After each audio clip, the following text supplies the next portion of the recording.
Now say this out loud as you're driving around in your car. Join Sports Skillet. This what it feels like. So how do you like it? So what is it? I'm curious. You like it like this? My God, do we love football. Or like this? I love the sport of baseball. And what about this? You can have a sports show without all the vicious talk. Simple human decency. Whatever it is that you like. Yeah, I like chaos. We've got it covered. Right? It's sports the way you like it. My friends, you may not know this. It's got everything you want. Local and national sports talk that's fresh, in season, and FDA approved. If it's hot, you'll find it cooking with Jeff, Jay, and Kelly. They don't just stir the pot, they add more flavor than the other guys. Get ready to dig in and taste some Sports Skillet. Ooh, tastes good. Right now.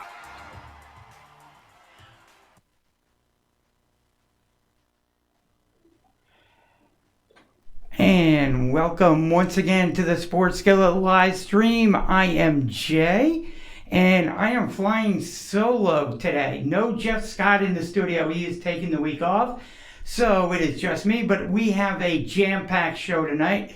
We are going to lead off with our good friend Tony Jigsaw Cotillo. We're going to have our good friend Ken Moskowitz on the show as well as Mike Nebbia as well, checking in a little bit later, so you want to stay tuned for the entire show. It is jam-packed. Reminder, you can find us here every Friday afternoon on YouTube, and you want to check out our social media channels, Twitter, Instagram, Facebook, and again, right here on YouTube. Like, follow, share, and subscribe to all of them so you can follow along and check out all the great content, and as well, check out our website, sportsskilletradio.com, for all the latest news, show information, and you can download our app as well on the sportsskilletradio.com website, so you don't miss our show every Sunday at 11 a.m. on Fox Sports Radio 920 The Jersey. And we have a great show lined up for you today. As I said, we're going to have a great show lined up for you on Sunday. And again, check out all our social media sites, Twitter, Instagram, Facebook, and YouTube. But we are going to kick off the show with Tony Jigsaw Cotillo. Reminder, you can check him out at the Heat Ratio Sports Podcast, Philly Influencer, and you can hear him daily at 3:50 p.m. on Fox Sports Radio, The Gambler. Tony Jigsaw Cotillo, we love having you on the show. Merry Christmas and Happy New Year to you and your family. For those who don't know, give us a brief summary of what's been going on with the Heat Ratio Podcast, Fox Sports, The Gambler, and everything else you got going on. Oh, man, Jay. First, thanks for having me. And second of all, I'm just a busy guy just like you, man. You are. It's, I don't think I ever sleep. Jigsaw never sleeps, but that's okay. You gotta bust your butt in order to get what you want, right? So you got it. Yeah, listen, the Heat Ratio is coming up on 100 episodes in January, which is pretty cool. It's been going on for almost 2 years now. Congratulations. Thanks for that. Yeah, 100 episodes is a pretty big deal for us. So, big things in 2020 at Fox Sports The Gambler, which is obviously huge. Just big things going on over there. And PhillyInfluencers.com will be going on probably, I think, 5 years this year. So, a lot of big accomplishments going forward in 2020. I saw you just posted the new episode of the Heat Ratio, I believe, with Big Mikey Smalls on there. Yeah, we had a little injury to one of my cohorts, so we called in some reinforcements, and Mike Mataraki was fortunate enough to that time in the schedule to jump on, and it was fun as always. So check it out if you can on anywhere, iTunes, Spreaker, Google Play, or at Heat Ratio Sports on Twitter. You can find it there as well. Awesome. So we've got a big game coming up on Sunday with our Philadelphia Eagles. Overview of the game. What are you going to be looking for from the Eagles? This is a huge. I don't even know how to say huge, to make it more emphasized. But it is a career-defining game for a lot of people, and that includes Carson Wentz. And I think this game is, obviously it comes down to one thing on both sides. It comes down to Carson Wentz versus Zeke Elliott. And the reason why I say that is if Zeke doesn't run the show, the Cowboys can't win. If Carson doesn't play the way he played in the last, I would say, fourth quarter, the last two games, we don't win. So it's going to be a matter of who plays better. I don't care what Dak does. I don't care what Doug does or Jason Garrett. This comes down, for me, to Carson Wentz and how he plays and how Zeke Elliott plays against our defense. And whoever can stop the other is going to win the game. Now, are you concerned at all about Carson Wentz's fumbling issues? Because I've been watching the Eagles the past couple of weeks, and he has had some difficulty turning the ball over and holding on to it when there's pressure in the pocket. He has 22 fumbles. That's a lot. It is quite a bit, absolutely. That's one of my chief concerns, is that in a game that I think could be evenly played, that's one of the things that I'm going to be looking at is, can Carson Wentz hold on to the ball when he's pressured in the pocket? Are you also concerned at all about the lack of depth at the wide receiver position? Always. That's a huge concern. And that, unfortunately, we could sit here and say what we want about injuries, but the problem with the wide receiver core, that ball was dropped by Howie Roseman and company in the offseason. They did not give us what we need. I know we went out and got Deshaun Jackson, but, you have to look at the contracts that were given out to this wide receiving core. Alshon Jeffrey was being paid as a number one wide receiver, and he's not a number one wide receiver. Nelson Aguilar was paid $10 million, 9.2 to be exact, to be your slot guy, and he is not that guy. And Deshaun Jackson, he is a phenomenal talent, but he's also 32 years old. So you know the injury history. So he kind of left the cupboard bare. And unfortunately, now that they're all injured, and now we have to play with Greg Ward. And luckily for us, we have Zach Ertz, and luckily for us, we have Dallas Goedert, and we're starting to utilize Miles Sanders and Boston Scott in the passing game. So I think we can get by, but the problem is going forward, we're really hard to win without any wide receivers. Do you think G. Ward is going to be the slot receiver going forward?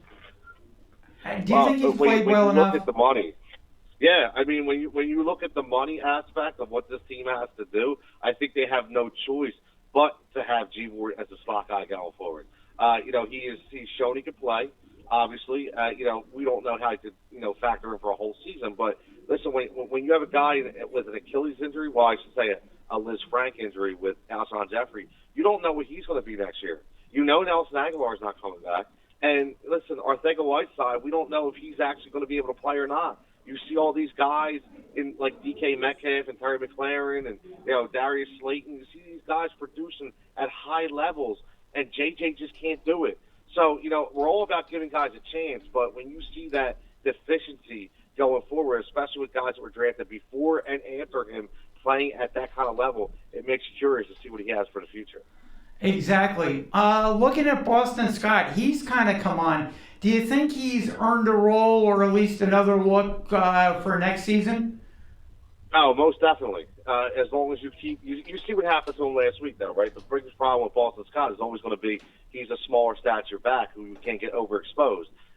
He's obviously, I hate to say Darren Sproles, but he's not. Only if you want to compare him to Darren Sproles, let's back up a little bit. He's not Darren Sproles. Darren Sproles was more of a physical specimen than Boston Scott, and obviously he was more materialized than Boston Scott. But Boston Scott can be a guy, a gadget guy, a 5-touch-a-game guy. If you can keep him down to 5 touches a game, he can kind of make things happen and solidify himself as a number 3 running back on this team.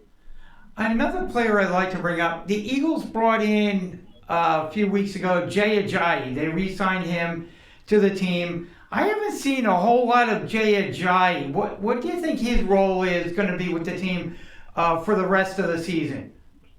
Jay Ajayi's playing on one leg. It's a shame. The guy. He is. And, the reason why his draft stock dropped and the reason why he never got that big contract and the reason why Miami got rid of him wasn't because he was a cancer on the sideline. It was because he has a degenerative knee issue. And on top of that, he tore his ACL last year. So there's a lot of things, negatively affecting Jay Ajayi. But what I can say going forward, if the Eagles can pull this game out against the Cowboys and try to make a playoff run, he can be a guy that can get you at the goal line, with that 3 or 2 yard push beyond that offensive line to at least get you some touchdown looks. So he he will be using that facet going forward. Yeah, I would have liked to have seen him use a little. I mean, you don't have to overuse him. Yeah, I mean, you don't want to give him like 15 carries. But I'm thinking on like some of these 3rd and 1s, 3rd and 2s, where you just need a yard or something like that. They might be better off using Jay Ajayi, putting him, in the game just for a couple of plays.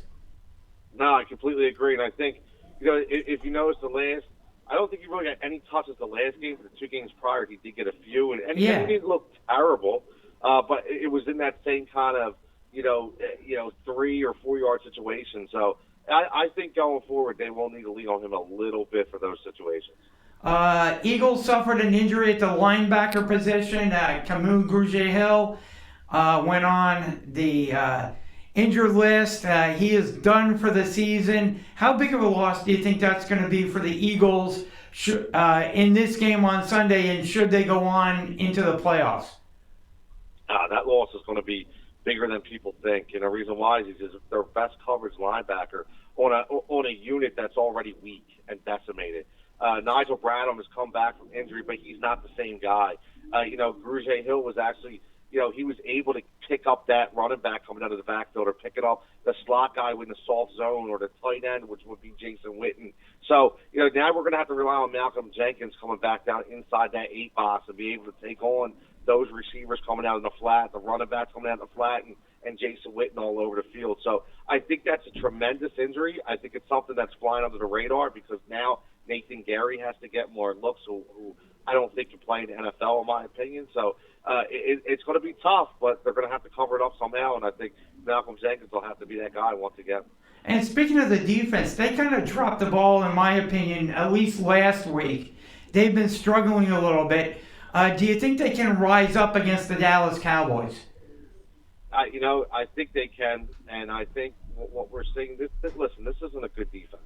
It really isn't. I mean, we talked about this in the offseason. We talked about this in the beginning of the year. They don't have a pass rush. They didn't do enough. Is the reason why I wanted them to go out and trade for Jadeveon Clowney. I wanted them to go get a corner like Jalen Ramsey or Marcus Peters. They just do not have the talent right now, so they have to base all their ability on scheme, and I really don't think they could do that for 4 straight quarters. So they're going to have to create turnovers. Fletcher Cox needs to be Fletcher Cox. He needs to be the $100 million guy who he hasn't been all year. We need Fletcher Cox to take over this game. And this offensive line right now, they're coming together for Dallas. So it's going to be hard to get a pass rush, which means those corners are going to get exposed. And when you have to look down Amari Cooper, Michael Gallup, Jason Witten, Tavon Austin, Randall Cobb, these guys are not easy to cover. So we could be in for a long day if we don't get any kind of pass rush on Dak Prescott. And that's the basic tenet of the Jim Schwartz defense is, not blitzing, getting pressure with the defensive linemen. And what you're saying could be a real big concern for the Eagles winning the game on Sunday, because if he has to blitz, that takes away another guy that could be back in coverage against one of the Cowboys' receivers. No, you're absolutely right, and I think that's why the Grugier-Hill injury is that important, what we talked about, because Malcolm is that guy, and now he's going to have to play up in a box. So, we don't have cover guys in the secondary. We don't have press guys in the secondary. So it's going to be interesting to see. Jim Schwartz is playing for a job, in my opinion. So we'll see what happens in this game. I think some of the other assistant coaches are playing for their jobs too, because I think there's going to be a huge turnover in the Eagles' assistant coaching staff in the offseason. Do you agree? 100%. And, there's going to be a lot of coaches let go in the NFL. There's going to be a lot of coordinators let go and a lot of decisions to make. I think the biggest deficiency on this team is on the offensive side of the ball, and I think they dropped the ball, and Deuce Staley should have been the offensive coordinator, not the running backs coach, and assistant head coach, not Mike Groh. Press Taylor should not be the quarterbacks coach. These guys are not, they're not made for this role, and you can tell right now, after we lost Reich and DiFilippo, that we had a big, tremendous drop-off. So I think you're going to see Deuce Staley promoted. But I do think that Jim Schwartz will be gone. And I know he's going to get a head coaching job, but if he didn't, I would love to see Ron Rivera come back over here and take over this defense. Oh, that would be tremendous. that if they are gonna get rid of Jim Schwartz, he would be a terrific addition for the Eagles defense as coordinator. I agree with you about Mike Rowe and Deuce Staley. I think he would be a good complement to Doug Peterson, who tends to like to throw the ball. I think having a running backs coach, I think that's kind of what Frank Reich did. If Doug Peterson started getting a little too pass happy, he would go over to Doug or, speak into the headset, hey Doug, you're getting a little too pass happy. Let's start running the ball a little bit let's start running the ball a little bit more. And that would kind of balance everything out. Because that's where I think the Eagles are most effective, is when they have a really good run pass balance. You're always going to throw the ball more in today's NFL, but when you can get that nice balance in there, I think that's where the Eagles are most effective. Oh, absolutely. I mean, running teams win championships. Running teams, win playoff games, and that's something that we should be. And we've shown the propensity to be able to run the ball, whether it be north and south or east and west. We have the ability, we have the line to do that. So if Doug just believes, and he will. You mentioned it. Frank Reich to me was always the guy who probably was in the ear saying, "No, Doug, enough with the pass, Doug. We need to run the ball. We need to run the ball." And I don't think he has that this year. I really don't. And I think if you look between the lines and you look at, I would say, facial expressions and body language, and you watch Deuce Staley on the sideline sometimes, he looks frustrated. He looks bewildered because I think he knows what me and you just know. And what we've talked about is we need to run the ball. So I think that would be a huge positive going forward with this coaching staff, along with some others as well. And I know he's going to play, but how big of a factor do you think Dak Prescott's injuries are going to be for the success of the Cowboys? I don't buy any of that at all. I think that's a cover up. I think all that is to cover Dak up if he comes into Philadelphia and he throws a stinker out there. And, I do. This injury came out of nowhere. It really did. And listen, it's brilliant. As a PR guy, I can tell you right now, it's brilliant press. It's brilliant PR work by the Dallas Cowboys, because you have a guy that's looking for a contract. You have a guy also whose agent could be involved in this as well, saying, listen, we're looking for a contract extension. So if he goes into Philadelphia and he throws a stinker out there and the Cowboys don't win that game, a lot of changes are going to have to be made. We want to make sure that we have that excuse for Dak that says, hey, he wasn't 100%. So I think that's all where he's going to play. He'll be fine. And his biggest issue is going to be how well Zeke Elliott plays. And should the Cowboys lose on Sunday, that could mark the end of their head coach Jason Garrett's career with the Cowboys. Do you agree? A long way overdue. A long time overdue, it really is. And not even as obviously we're not Cowboy fans, but we're very close to that organization because we hate them so much, right? We watch them on the field. It is what it is. But this guy should not have been a head coach for the last 5 years. I don't understand why he's still in that role, except for the fact that he's a yes guy. He's the corporate clown who agrees with everything Jerry Jones does. So I don't think he gets a job even if they win this game. I really don't. I think with win or lose, I think the Garrett era is over. And I think that Jerry's going to do something like an Urban Meyer, look for that next Chip Kelly-esque guy to come out of college and be the building block, a guy where, he doesn't want an established guy, because he knows if he gets an established guy like a Ron Rivera's going to tell him to, go, himself. Go pound sand. I mean, he knows he has to get a guy he can control. So I think either way, I think the Garrett era is over. And the Pat Shurmur era could be over with the Giants as well. Unfortunately for Pat, Pat Shurmur era should have never begun. I don't think Pat Shurmur's a good NFL football coach. I think he's better. So, listen, we've talked about this numerous times. I talked to you, Jeff, talked to the guys on the Heat ratio. Yeah. I talked to Sean. There's guys that are just better suited as coordinators in this league. They're just better. They're quality control guys. They're quarterback coaches. They're coordinators. And we had a guy in this town named Ray Rhodes. I was just going to mention him. Yep. Right? Ray Rhodes was a tremendous defensive coordinator, but he wasn't a good head coach. And when he went back to be a coordinator, look what happened. You see what happened with Spagnuolo. You see what happened with Greg Williams. You see what happened with Wade Phillips. The list goes on and on. So I think Shurmur's in that spot as well.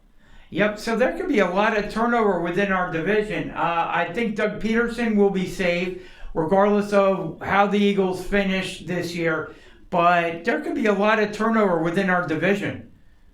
No, there's a tremendous turnover. It really will. And listen, it's a new era upon us, right? Eli's gone, Daniel Jones is in. You have there's a lot of excitement. What I want to say is, even as whether you're a fan, whether you're an analyst, whether you're a reporter, whether you're a talk show host, all I can tell you is when you look at Dak Prescott, Carson Wentz, instead of saying we hate one or the other, let's just be happy and look at the positive side. That going forward, we have two young, tremendous football players that we get to watch battle it out like Marino and Montana did back in the day, that we get to watch that in our era twice, 4 times, 6 times a year. So I'm just blessed to be able to do something like that, and I think that going forward, the NFL is in good hands. Oh, I think so, absolutely. Looking over at the AFC, looks to be a battle, to me, for to get to the Super Bowl. It'll probably come down to the Ravens and the Kansas City Chiefs. Do you agree, or do you think there's going to be another team in there? No, I actually agree. I completely agree. And I think the Kansas City Chiefs over the last 2 weeks could be playing like the best team in football. Even though I'm a huge Baltimore Ravens guy, I actually picked them in the offseason to win that division and to go to the Super Bowl, and I really think that they're almost there. But Andy Reid is getting that team healthy. The defense is playing a little better out there. Patrick Mahomes is getting healthier, and they're going to be a tough team to beat. They really are. So I actually think Andy has a great shot at getting to the Super Bowl this year. And I look at the New England Patriots. I think their era is pretty much just about done. Yeah, I completely agree. Listen, Tom Brady, of the GOAT. He is the GOAT. We can say what we want. We can talk about the cheating aspect. We can talk about the cockiness. It doesn't matter. Listen, this guy has rings. He has championships. He's been the mainstay of the New England Patriots for how many years? So this is his worst statistical output to date since 2006. I was just doing some research on this. His yards per attempt at 6.5 are just not good enough right now. If you look at that team and a guy like Julian Edelman, who's their best player on the offense side of the ball, he's 33 years old, and he's showing he's breaking down year after year. So it looks like a huge rebuild going forward for the New England Patriots. And they haven't addressed knowing how beat up Gronkowski was and knowing that he was nearing the end of his career with New England. And basically he was telling them it was like a year-by-year basis for him coming back. They never addressed the tight end position. They never did. And you know what that has to do with? That has to do with the egotistical Bill Belichick. It really does. And it's the cockiness of, it doesn't matter, we don't need them. And I think that's why you had Chip Kelly and Bill Belichick so close, because I think they're the same kind of guy where they just feel their system's going to work no matter what. And it showed this year he does need that player. He didn't have him, and it really hurt him on the offensive side of the ball. I mean, and the other thing that's a little curious that's going on is you have Tom Brady putting his house up for sale.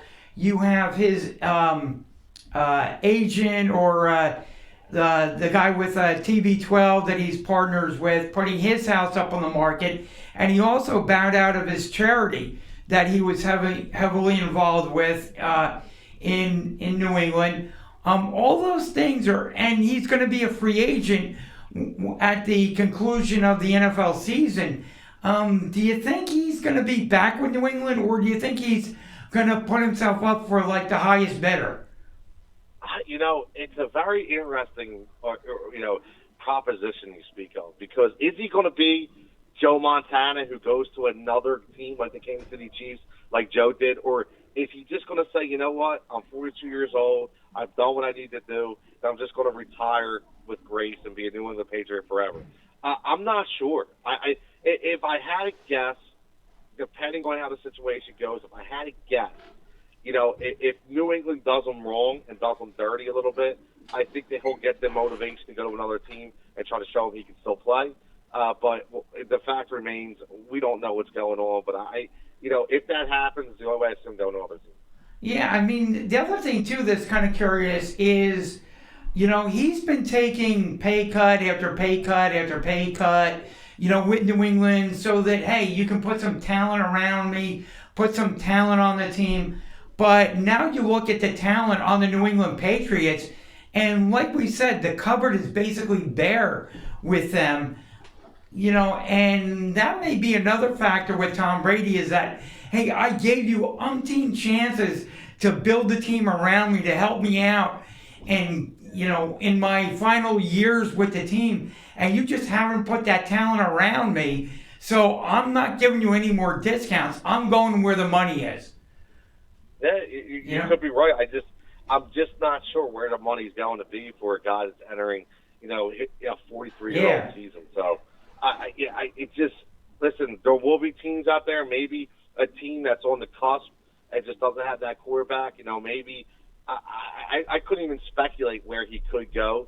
But the thing is, if you look at what he's been doing this year compared to what Drew Brees has done, and I know Drew Brees is 2 years younger, but it makes you start kind of think. And I understand Drew Brees has, Michael Thomas and has the best offensive innovator in my mind in Sean Payton, but it still lays, the groundwork of a conversation to say, is Tom Brady really done? Because he's not showing that same ability. So you could be right. He has given a hometown discount for his entire career in New England for them to be great, but they really didn't go out and do anything with that money. Actually, I have to say, they did go out and get Antonio Brown. It just didn't work out. So if Antonio Brown was here and he could have stayed mentally strong and been able to finish the season, we could have a different conversation right now. And just announced too, Eagles related, Harold Carmichael is on the NFL Hall of Fame ballot. Long overdue. Would you agree? Oh, absolutely. And sometimes you have those guys that just kind of, swoop under the radar. But Harold Carmichael, you can't say it off. It's definitely way overdue, and somebody that deserves all the accolades he gets. And just want to get your opinion on the winter of Matt Klintak. How do you think he's doing so far? I'll let you know in another month because, I will, because this team can't be done. It just can't be done, and it can't go forward as constructed. I'm holding out hope for, a big-time trade for a guy like Chris Bryant or a David Price in the rotation. I'm holding out hope that he can make something like that happen because we cannot go into 2020 and compete with this rotation below Wheeler and Nolan. It just cannot happen. I like Jake Arrieta as a 4 or 5 guy, but that's it. He's not a 3 anymore, right? I think we could both agree on that. Agreed. So we need that third guy. We need a third guy in the rotation, and no matter what anybody says, we need another bat. And I'm not sold. You see whatever. I'm not sold on Reese Hoskins bouncing back. I'm really not. So I think that's going to be an issue going forward. So we have to figure out what third base holds. We have to figure out what first base holds, and then number 3 spot in the rotation. Then I'll judge Mr. Clinton. How about the Phillies going out and signing Dylan Betances? Are you a Betances fan? Listen, that would be a tremendous signing because you need to rebuild this bullpen. And unfortunately, the problem with the bullpen is most good teams that compete are able to get young arms that they develop in their own farm system to produce for under market value in the bullpen. That's something we have not done over the last 20 years. So right now we have to overspend in order to get that in our bullpen. And Betances is a guy who throws with fire. Obviously, he had a marred injury year in 2019. He's another Girardi guy. But in 17 and 18, this guy had over 100 strikeouts out of the pen and held a 2.78 ERA. That's the kind of guy you need in your 8th inning guy. So they need a guy like Betances. They need to get a guy like Sergio Romo. They need to get some reinforcements in this bullpen that can win games in the 7th, 8th, and 9th inning. Yeah, I agree. I agree completely with you on the starting rotation. They're about a pitcher short. They need to look at their bullpen. And I'm not sold with Scott Kingery playing third base. I think his best position would be either second base or maybe even center field. I could live with that. I want to see him back at home at second base, and I'm not. Here's my issue, right? And you're a baseball guy. You understand how it works. And Girardi said it best in his press conference. He's building the team with the old school fundamental mentality that you build from the catcher to the 2 corner guys, not first and third base, to your shortstop at second base and your center fielder. You build in that diamond pattern. And if you don't have a guy at second and a strong guy at short, you're not going to produce. So we have the best catcher in baseball, in my opinion, and we have a tremendous upgrade in Didi Gregorius at shortstop, right? So if you can add a guy, and in my opinion, it's a stretch, but if you can add a guy like Kingery at second base who could be your Dustin Pedora, okay, he could be that guy at second base. He could be that mainstay right there. Your center field, if only Roman Quinn could stay healthy. That's the biggest issue to me. Exactly. If Roman Quinn could stay healthy, right?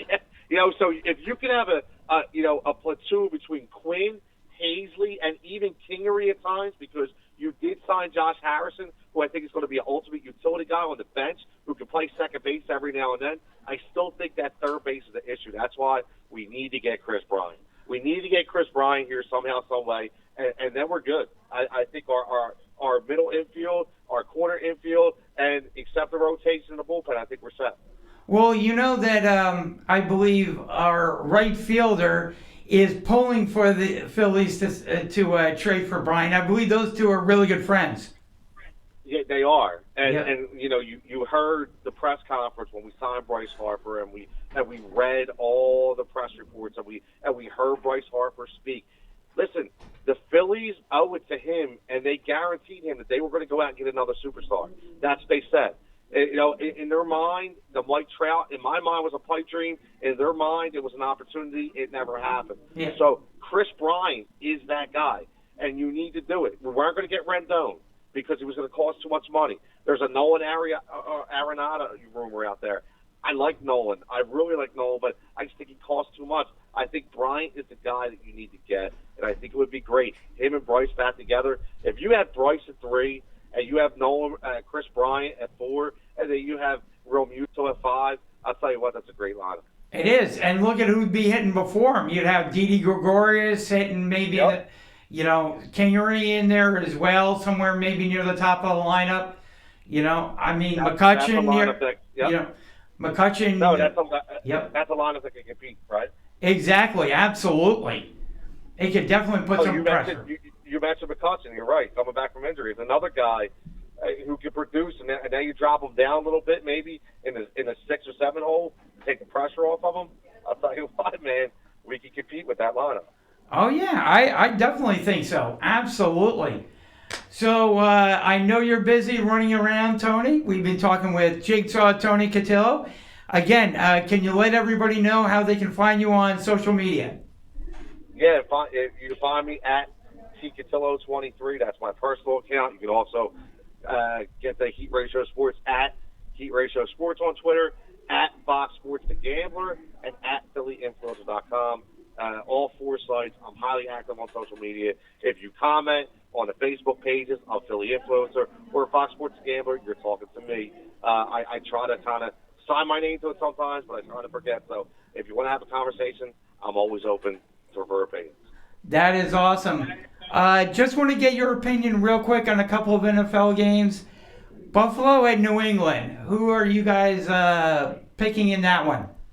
Oh, I love that game. I really do. I can't wait to watch that game. I know it's in New England, and I know nobody's giving Buffalo a shot, but I'll tell you what, Sean McDermott is doing a heck of a job out there building that culture and building a winning roster, especially with some of the deficiencies at quarterback, even though I think Josh Allen can still play. So I like New England to win that game, but I think Buffalo's going to give him a run for his money, and I think it's going to be a low-scoring game, but I think it's going to be very entertaining as well.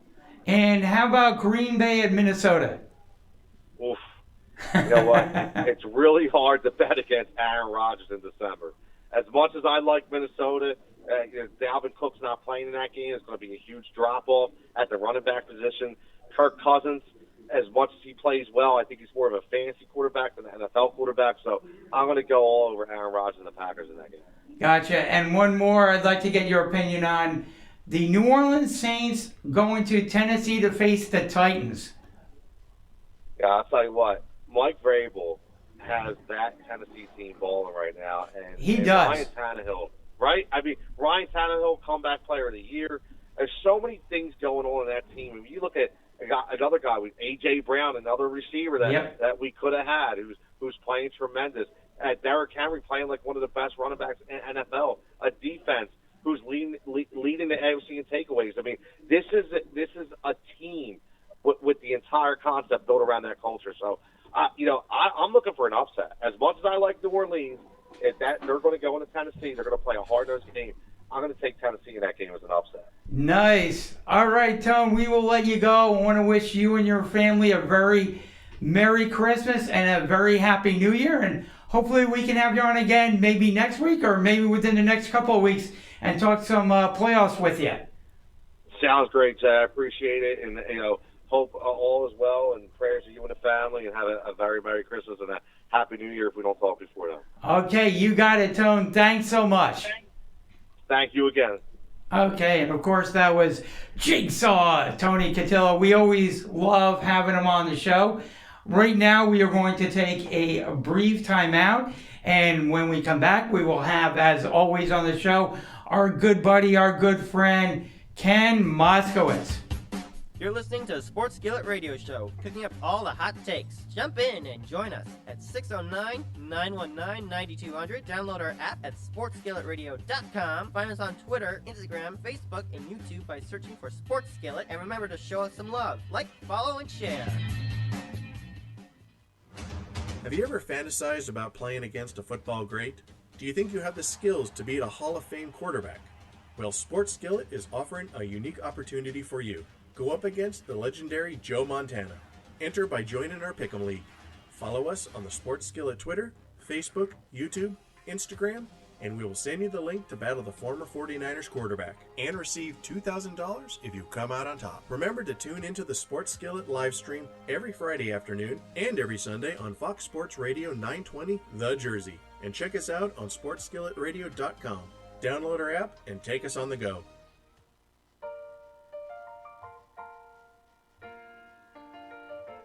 Remember the TV show Cheers, where everybody knows your name? Never been there. But every time I walk into Wildflowers restaurant on Pennington Circle, I feel at home and that I belong. Friday night, I headed over to Wildflowers, and even though it was packed, I easily found a seat at the bar and got cozy with 17 TVs. Baseball, golf, entertainment TV, you name it, including all NFL games. The bartender Dave suggested I order the Buffalo Wing Sampler, and you could tell he was a fervent fan. But reviews on Wildflowers Inn Restaurant Facebook page demanded I tried the garbage truck pizza, and Kelly had just arrived and promised to help me dig in. Then it came. Garbage truck pizza does not live up to its name because it smells amazing and it tastes even better. Freshly sliced peppers and pepperoni, garlic, mushrooms, mozzarella, and meatballs all baked on this incredibly crunchy and warm double crust to hold it all together perfectly. Heaven, especially with one of their 23 beers on tap. I'm a believer. Go to wildflowersinrestaurant.com for more info or just come in. They are conveniently located on the Pennington Circle, right near I-95. I promise you, they will welcome you warmly, feed you well, and perhaps soon even know your name.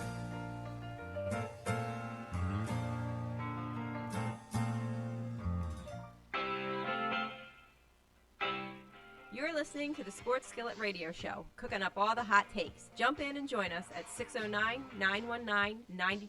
Download our app at sportsskilletradio.com. Find us on Twitter, Facebook, Instagram, and YouTube by searching for Sports Skillet. And remember to show us some love. Like, follow, and share.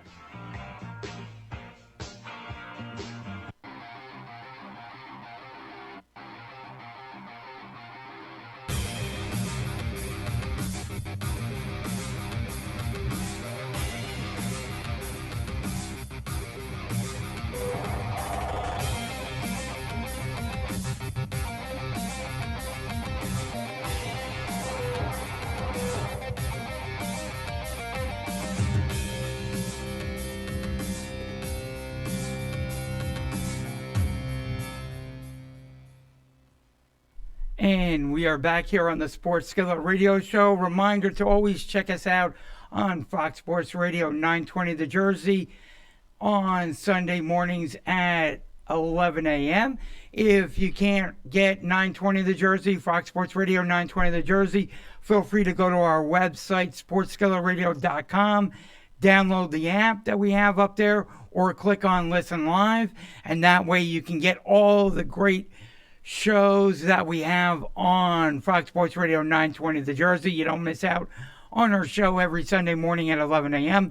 And a reminder to also go in and subscribe to our YouTube channel here, and also Follow us on Twitter, Instagram, and Facebook as well. Like, follow, and share.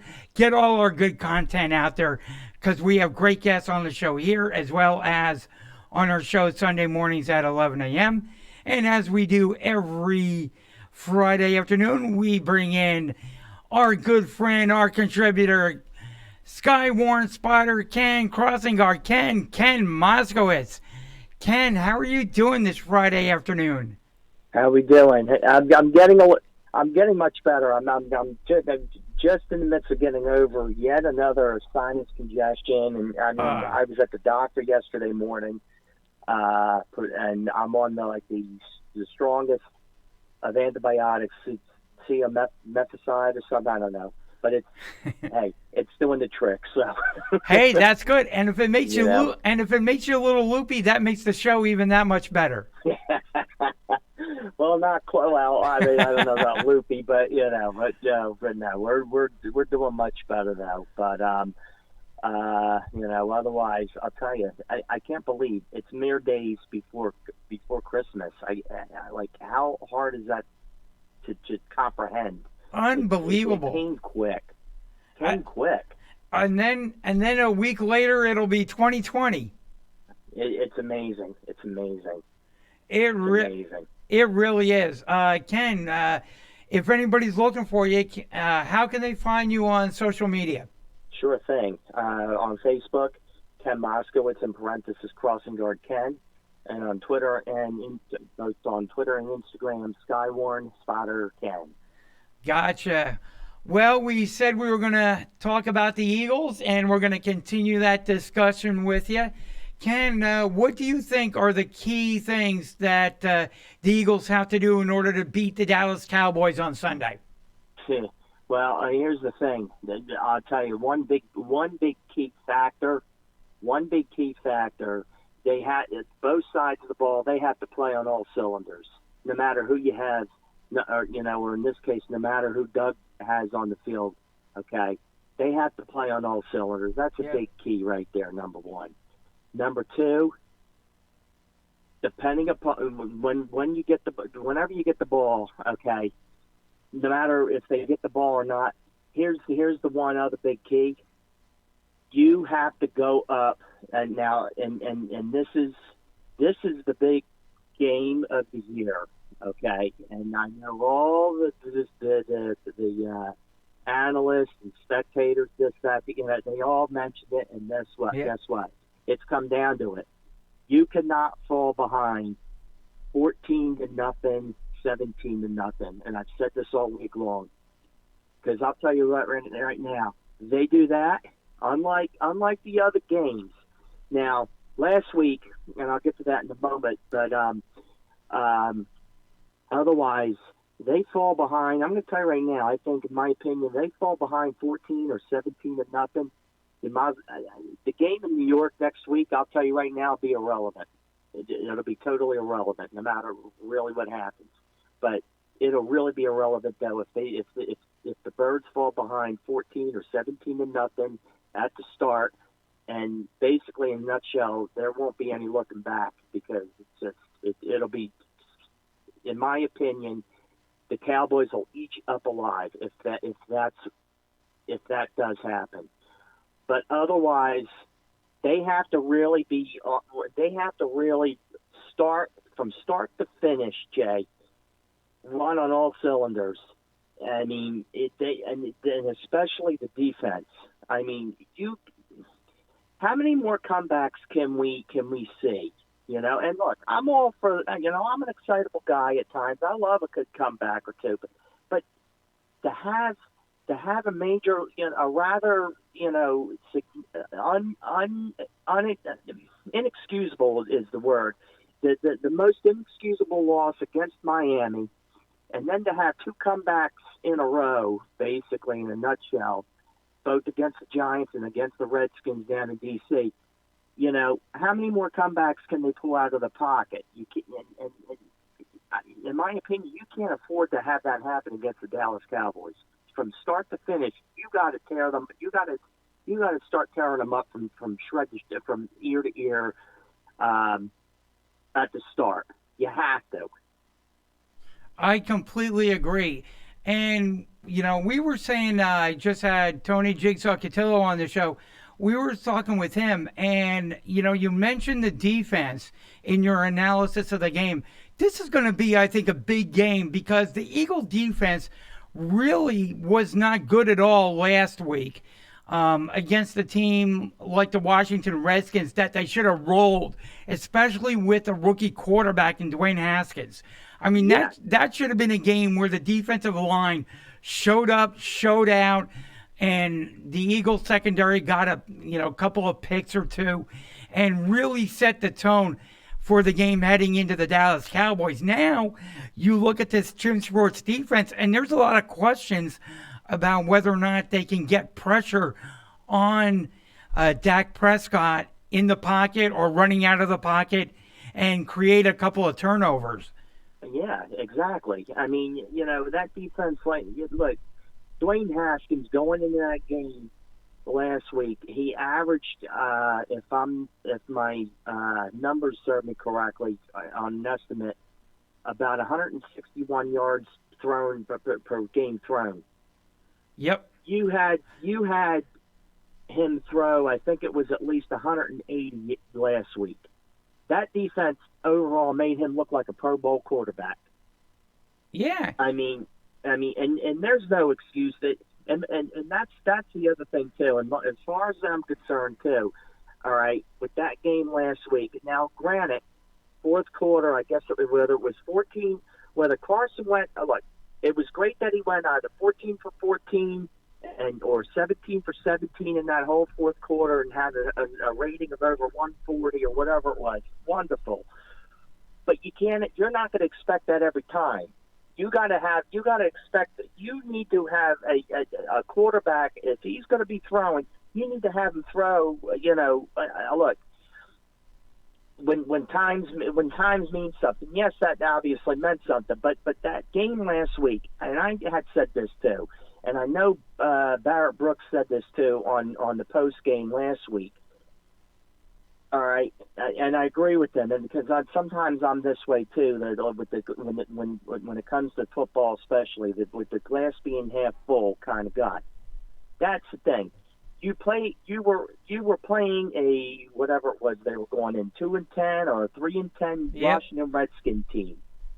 There should have been no reason why from start to finish with that game they couldn't have rolled in the way I had predicted it, which obviously didn't go my way. They should have had a rather significant win, a 31-13 type of win average, a score average. Because and everybody should have been playing their damnedest too that game last week. Put certain points in that game, yes, they did, and I agree. But you wanted to your goal was to set the tone in that game to have a rather significant win. Okay, not a comeback win, but a significant win to say, look, to give Dallas a message saying, look.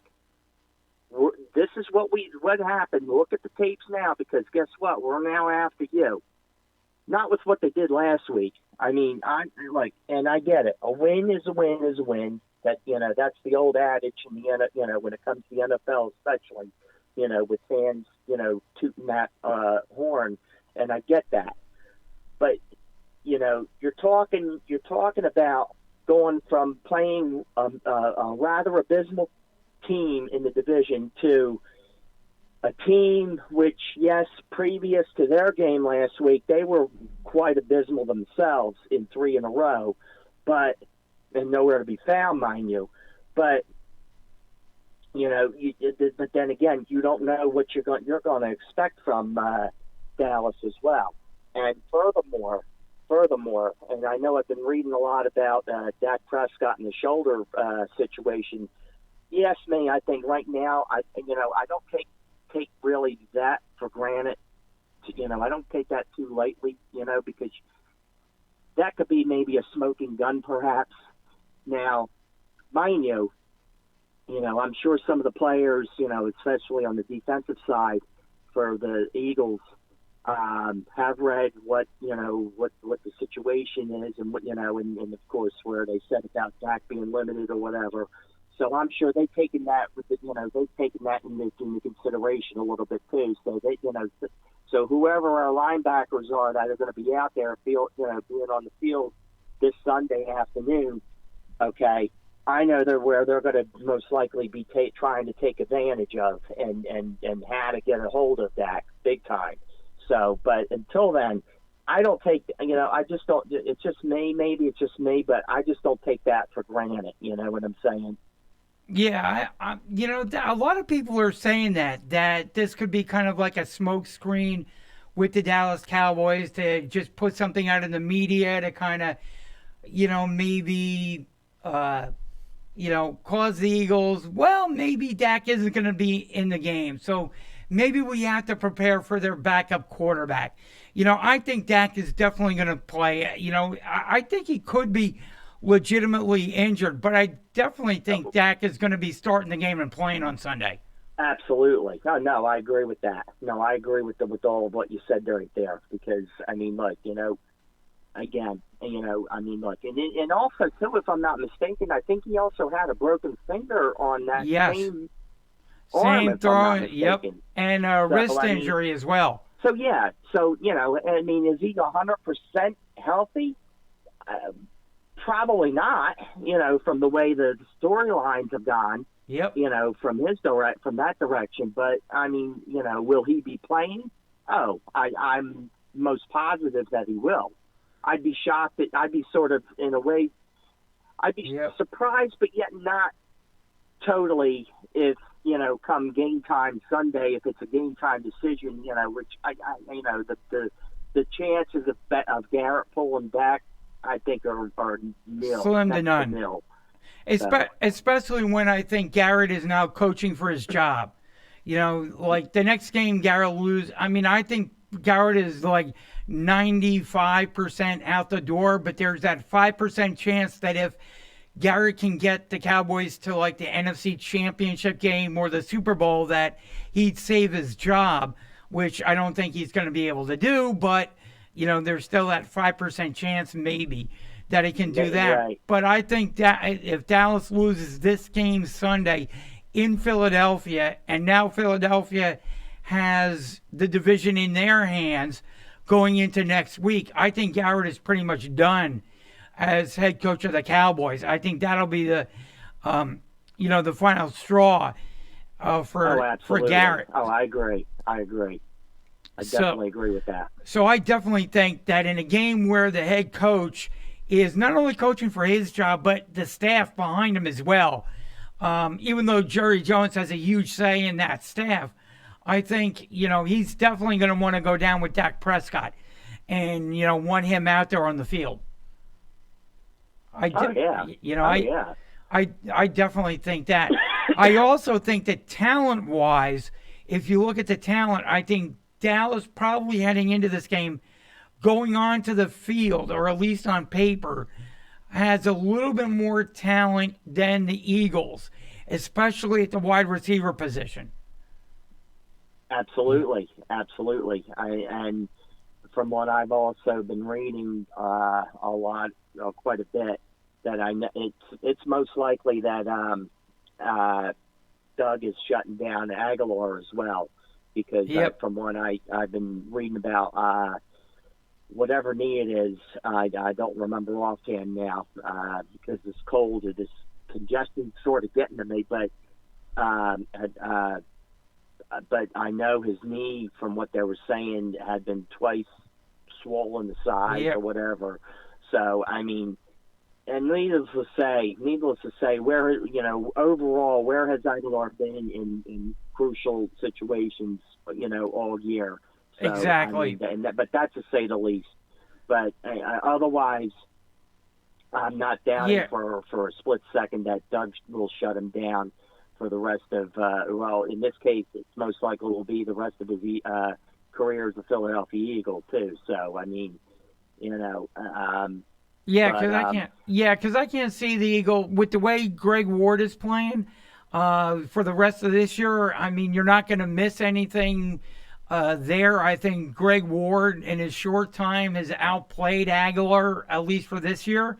So I don't think you lose anything with that switch, and I actually think you gain something having Greg Ward out there instead of Aguilar. Right. And also, too, speaking of jobs, too, to touch base on that very quick, look on the other side of the field as well, with the Eagles. Because, now look, granted, we've been decimated with injuries defensively as well as offense, but as far as defensively goes, okay, now, mind you, there's a good chance, too. I was just reading a little this morning, too. There might be that small little good inkling of a chance that Derek Barnett could very well possibly be in this game, at least a time or two this upcoming Sunday, pending upon what happened in practice today, because I know they did mention that that he was going to be practiced, I guess, at least on a limited practice run. Yeah. Maybe another round of it, maybe this afternoon or something. So, it's going to be interesting to see what happens, because I'll tell you what, when he's healthy, he in my opinion, he is and can be a beast. I mean, and I really miss that. Linebackers-wise, I really miss that.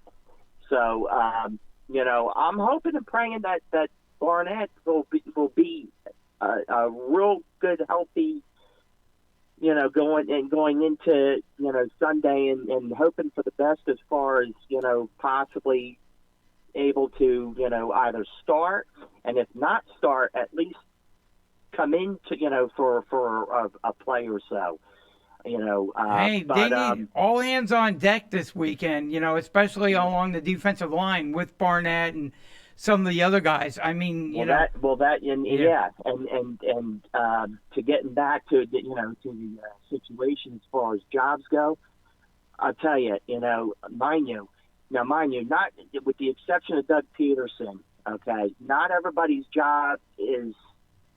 I wouldn't necessarily say secure, but because you don't know, obviously we all don't know what's going to happen in the off season. Maybe there might be that head coaching role that someone will accept or whatever the case may be. However, this game though, this is what I'm about to say too, I think, and I believe this may hold very well, be very well the case, most likely.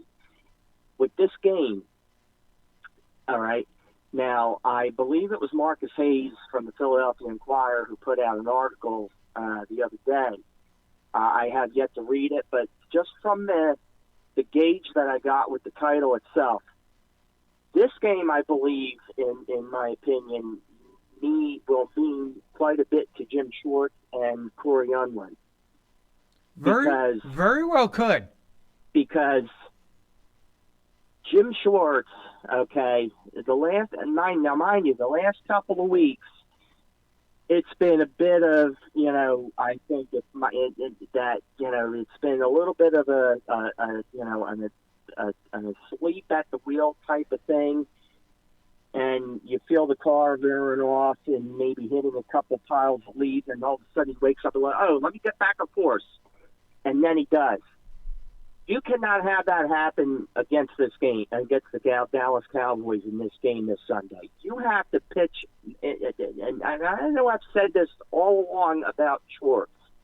And granted, in his defense, you can't help the injuries that has happened in the last couple of years for him, and I truly get that. But as a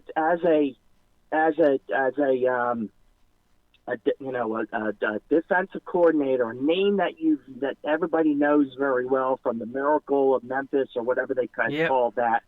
Okay, this game, in my opinion, for him means the utmost of any, for him, because he's got to call, if not a perfect game, close to a very perfect game from start to finish, because again, the Eagles fall behind 14-0, and if the defense at the very first half of this ball game, they fall they're yet sitting back in the zone, and Dak Prescott's going to pick you apart big time. I tell you what, like I said, the game in New York here next week will be very relevant for quite a few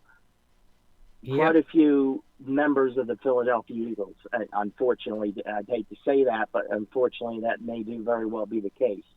Oh, so yeah. Therefore, they really have to, from start to finish, from the coaching, from the coaching end of things, they have to really call creative, magnificent type of plays to really stir up the Dallas Cowboys and knock them off their feet. Offensively and defensively, and the players themselves. That I'll tell you, I'm expecting those keys to be in Carson Wentz's hand, and him calling the shots more or less. I'd like to see Carson shine in this game big time. Oh, I think he has to. A play caller goes, as far as an actual play caller on the field goes. And yes, he has to. He has to. Oh, yeah. Oh, no, I don't know about calling plays because that's Doug's purview. He sends in the plays, and then Carson has to execute it. But he can go with, you can go with a rhythmic offense, hurry-up offense, at times. And you can utilize that. If, your regular offense isn't working or something isn't gelling just right, they can go with that rhythmic hurry-up type offense, and see if that works a little bit better. But like the first 15, 20 plays are all scripted. They're working on them. They're executing them. That's out of Carson's hands. So, whether that's going to be successful or not.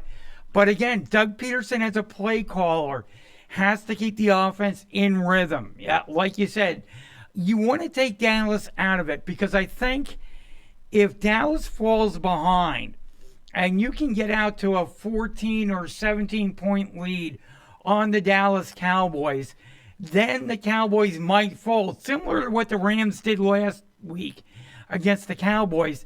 The Cowboys could get into that, it was just a 1 week thing. Here we go again. Garrett isn't going to be able to get us out of it. Here we go again. Game's over. We're cooked. We're done. And then at the very end, that's when Dak starts shining again. Late in the fourth quarter, when the game is decided, he puts up all these meaningless garbage yards and stats and things like that. Oh, yeah. Look, overall, and the end result of this, you and I know, are expecting that. Yep. We need that. This is the game in which we need to say, look, a win is a win is a win, which we need to. I know we will say. Now, do we have the talent to the point where we could very well, from start to finish, blow out the Dallas Cowboys? No. If they shock me and do that, hey, wonderful. I'm all for it. But I doubt that will happen. I know for a fact that won't happen. But I need from the coaching to Carson to everybody else, play smart. Yes. From start to finish, you got to play smart and think smart and play smart. Because if the least little bit that you let, defensively, that you leave a hole for Amari Cooper or Zeke Elliott, it's not going to bode well. It just will not bode well. I dislike saying it, but it's the truth, though. It will not bode well. Agreed. And again, if we at the start fall right behind the way we did in Dallas, mind you, if we fall behind 14, 17, nothing, like I said, it's gonna, the chances of us coming back to yep, whether it's tied or go ahead by a significant amount, it's going to be it's very hard. It's going to be very hard. And here's one thing I worry about with Carson Wentz. Two things, actually. One is the fumbling, because he's kind of taken to that when he's been pressured in the pocket. And the other thing is I want to see him grow a little bit and, develop in the sense that don't do too much. Don't take too much. I know it's a big game for Carson personally to show up and show out, but, earlier in the season, I think he was trying to make the big play. If the big play isn't there, just take the check down and gain some yardage. Show that you've learned how to do that and get rid of the ball. Don't hold on to the ball too much, trying to make a home run on every play of the ball game.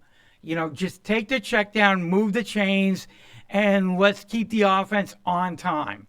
You pretty much took most of the words out of my mouth. Exactly, I exactly agree with that. And that's and to your point there, that's where I had said last week. Okay. Yep. Now, had he done that for four full quarters against Washington, that would have been great. That would be more than acceptable against Washington. In this case with Dallas, I don't need him to be the shining superstar.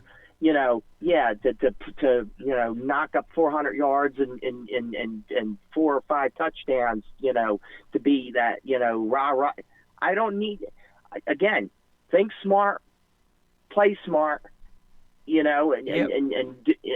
Exactly right, Jay. Exactly right. Because you got it, and especially with the Cowboys. Because look, at the end of the day, this win. Whoever wins this, they're the division champs. Yep. Plain and simple. Exactly. Think smart, play smart. And the big thing for Eagles fans is you really, really, really don't want to see the Dallas Cowboys clinching the division at Lincoln Financial Field. No. Which Good Lordy, which will heaven, happen no. if the Eagles lose.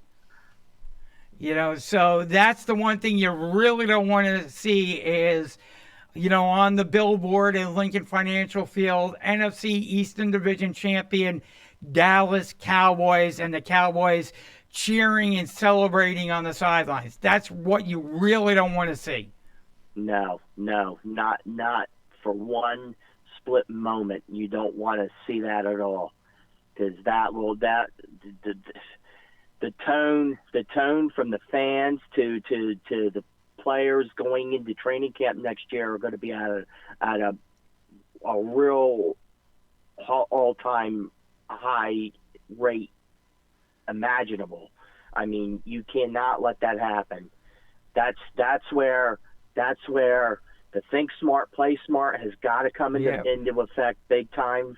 Right when that first snap is given to Carson, it's got to happen. It's got to happen. Yeah, it's got to happen. Think smart, play smart. Otherwise, you're going to be seeing that unfortunate, dreadful message on that board, on those boards, and you don't want that happening. And you know what else you'll see too is Jerry Jones high-fiving and cheering in the owner's box. Well, yeah, we don't want that. No, not at all.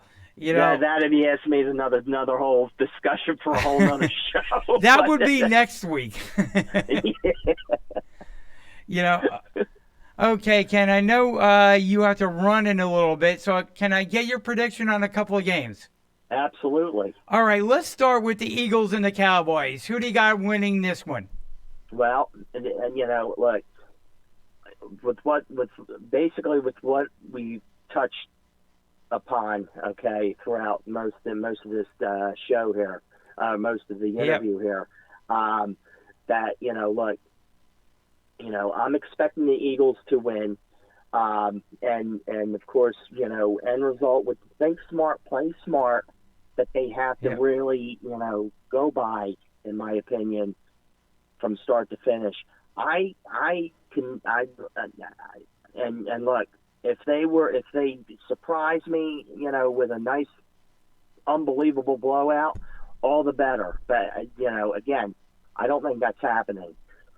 But I do expect them to win, and I see them at most winning by what could be 7 or 8 points, but I don't even see that. I think I more see I can see a game-winning field goal by Jake Elliott. Oh, there you go. Getting in the field goal range, mind you, as well. Okay, but even though we know he can really boot the ball big time from for the route, but I see him getting in the field goal range, and I see this game being won by 1 or 3 points. Gotcha. I tend to agree with you. I think it's going to be a very close game, and a play here or there is what's going to decide it. I'm with you on that one. But on the idea, Jay, mind you, now here's the thing.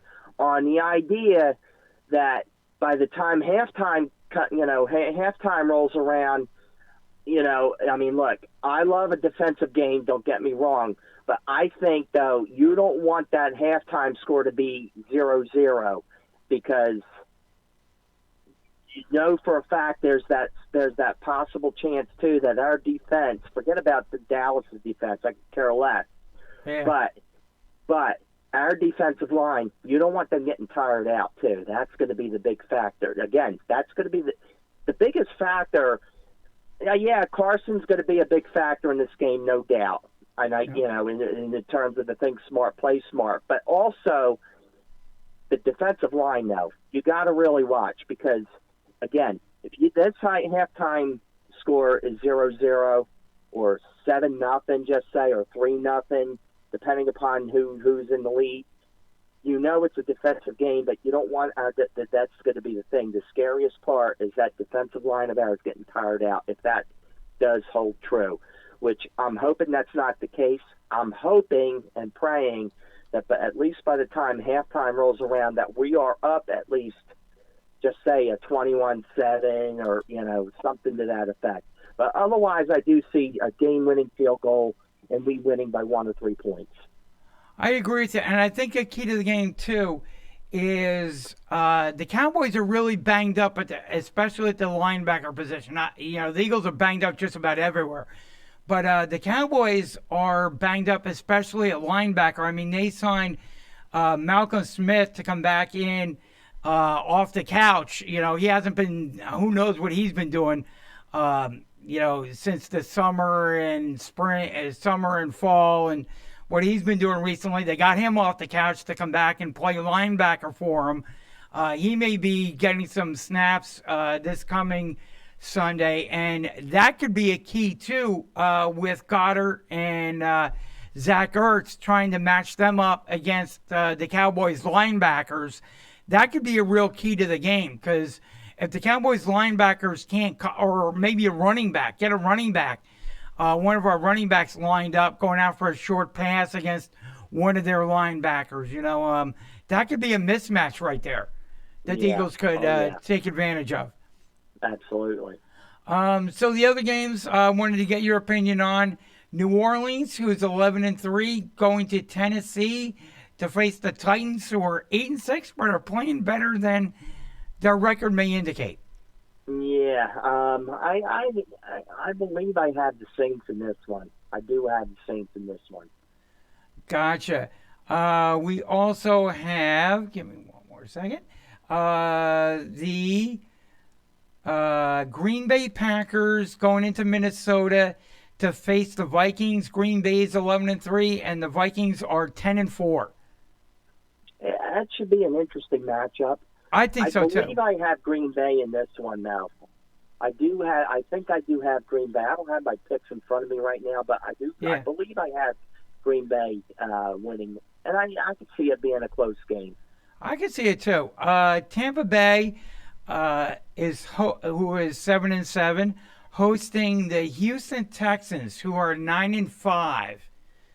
What are your thoughts on this one? Yeah, I mean, you really, look, you don't know what you're going to get out of Houston, it seems like, the last couple of weeks. Exactly. And why, I don't know. And it's mind-boggling with them for some reason. I can't really pinpoint as to why, and Tampa Bay has not looked too shabby. I would say they're over the top, but they haven't looked too shabby lately in the last couple of weeks. Now, as far as them making the playoffs, I don't know if they're they might be in the hunt, so to speak, but I don't think they're going to last that long. But I think I could actually see Tampa Bay possibly squeaking out the win. Because again, you don't know what Houston looked good at the start, I think, but lately it's been like sort of a roller coaster, a semi-roller coaster for them. I could see Tampa Bay possibly squeaking out the win, believe it or not. Gotcha. And of course, another big game: the Buffalo Bills, who are 10-4. Going up against the New England Patriots, who are 11-3, be playing in New England. Yeah, I'll tell you, and that was another big toss-up for me, and I forget who I picked with that one, because I'll tell you, and overall, what we've seen, not counting last week against the Bengals, obviously, but what we've seen overall in New England, I'll tell you. I could see Buffalo possibly, pulling out the upset there at Foxborough. I could see Buffalo doing that too. I've been on the Bills bandwagon the past couple of weeks, looking at how stingy their defense is, how good it is. They've got a good head coach in place in Sean McDermott. I mean, there's a lot of positive things going on with Buffalo, and I think Buffalo's that team that's so far north. They're not like a big market team. They're the team that's kind of north and kind of out of people's line of sight, so to speak. But they've been doing a lot of good things under Sean McDermott, and they have. And I'm looking at New England, and I'm looking at their pop gun offense. Their defense. I mean, New England's offense right now has come down to gadget plays. Trying to move it, trying to put points on the board. Yeah, I mean that's where New England is. And Tom Brady may be the GOAT, but he's missing wide receivers left and right. I agree. I agree. This isn't the same New England offense that it's been in recent years. And, and the last time Buffalo faced New England, we harken back a couple months ago. Number one is their starting quarterback went out, I believe, at halftime or in the third quarter and wasn't able to finish the game. So they were dependent on their backup quarterback. Now they got their starter. It's going to play all 4 quarters. And they also turned the ball over I think it was 4 or 5 times against New England. So if Buffalo can play a clean game with their starting quarterback in there, I think that they could go into New England, and this is a big game for them too, to show New England, to show Belichick, to show Brady that, hey, you guys are no longer the big bully on the block. We're coming into New England, and we're going to beat you on your home field. And, and this could be a big game for Buffalo to kind of turn things around momentum-wise, division-wise, and to give them a huge boost of confidence heading into the playoffs. Absolutely. Which is why I'm picking Buffalo to win that game. So Ken, I don't want to hold you up anymore. I know your son is going to be coming home shortly, so I'll let you start the weekend off with your son and everything. But wanted to wish you and your family a very happy holidays, a very Merry Christmas, and we'll hopefully be talking to you again next Friday afternoon. And once again, can you let everybody know how they can follow you on social media? Sure thing. Facebook, Ken Moskowitz, in parentheses, Crossing Guard Ken, and both on Twitter and Instagram, Skywarn Spotter Ken. And I wanted to wish you, Jay, and Jeff, and Jeff Scott. Is he in the studio, by the way? He is not. He dipped out on us this week. He decided not to come in. He gave me this excuse, and he decided not to show up. I don't know. It's a little cold out today, so I'm thinking maybe the cold might have gotten to him a little bit. Oh, so God. I'll have to toughen him up. He's got to do a few rounds of crossing guard duty with me. I'll toughen him up. There you go. Hey, we'll make sure to tell him that on the show on Sunday. There you go. We'll send him up to North Jersey with you and have him do a couple of rounds of crossing guard duty. That would be good. Awesome. That would be good. All right. But yeah, everybody out there, wish everybody a very Merry Christmas, Happy Hanukkah, and obviously hopes of a real glorious and amazing 2020 and beyond as well. So. And the other thing is, stay warm at the stadium on Sunday. Yes. Well, I'll tell you what, it's going to be. Daytime high is going to be touching about 50 degrees. So, I mean, that's not bad. Sunday, so it's not bad. So, and I think, and from what I know of, too, I think starting Sunday going forward to at least the next 4 days, it's supposed to be in and around 50. So, it ought to be good. It ought to be good. Hey, this time of the year, I'll take it. Yeah, absolutely. All right, Ken, have a very Merry Christmas, and we'll see you again next Friday afternoon. We'll be talking to you. All righty. You got it, Jay. All right. And, of course, that was our good friend, our contributor here to Sports Skillet Radio, Ken Moskowitz. And, again, you can follow him on his social media accounts. Give him a follow. Check him out. Always good insight here from Ken. We also had our good friend Tony Jigsaw Cotillo checking in as well.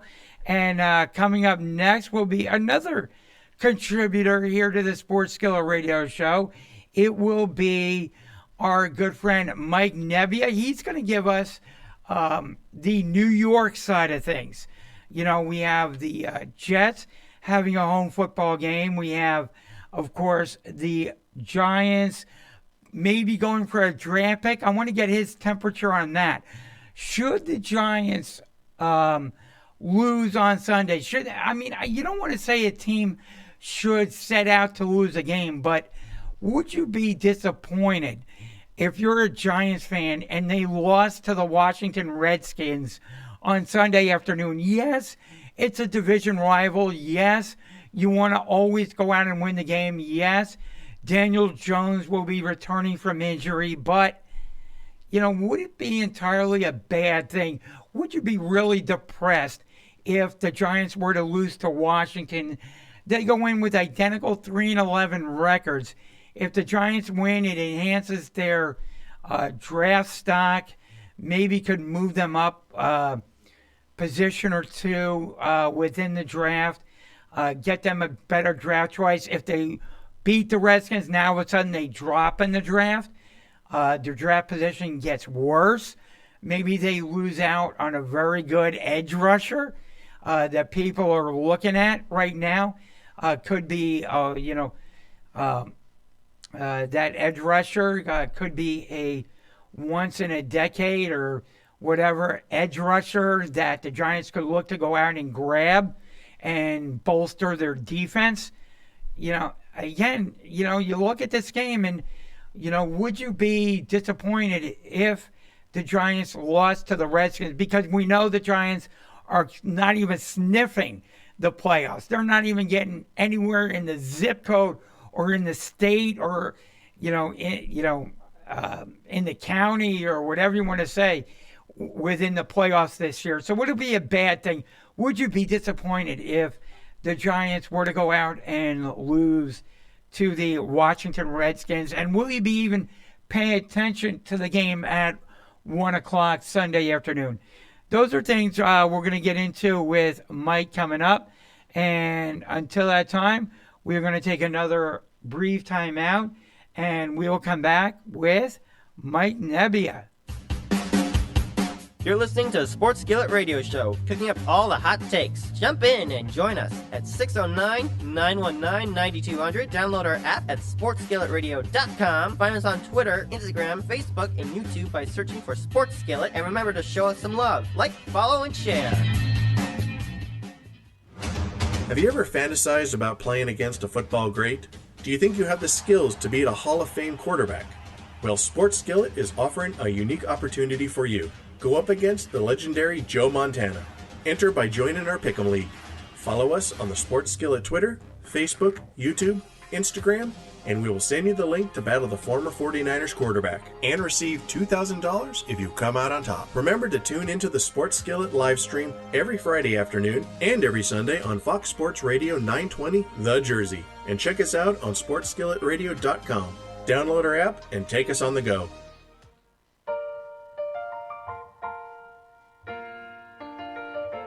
Remember the TV show Cheers, where everybody knows your name? Never been there. But every time I walk into Wildflowers restaurant on Pennington Circle, I feel at home and that I belong. Friday night, I headed over to Wildflowers, and even though it was packed, I easily found a seat at the bar and got cozy with 17 TVs. Baseball, golf, entertainment TV, you name it, including all NFL games. The bartender Dave suggested I order the Buffalo Wing Sampler, and you could tell he was a fervent fan. But reviews on Wildflowers Inn restaurant Facebook page demanded I tried the garbage truck pizza, and Kelly had just arrived and promised to help me dig in. Then it came. Garbage truck pizza does not live up to its name because it smells amazing and it tastes even better. Freshly sliced peppers and pepperoni, garlic, mushrooms, mozzarella, and meatballs all baked on this incredibly crunchy and warm double crust to hold it all together perfectly. Heaven, especially with one of their 23 beers on tap. I'm a believer. Go to wildflowersinrestaurant.com for more info or just come in. They are conveniently located on the Pennington Circle, right near I-95. I promise you, they will welcome you warmly, feed you well, and perhaps soon even know your name.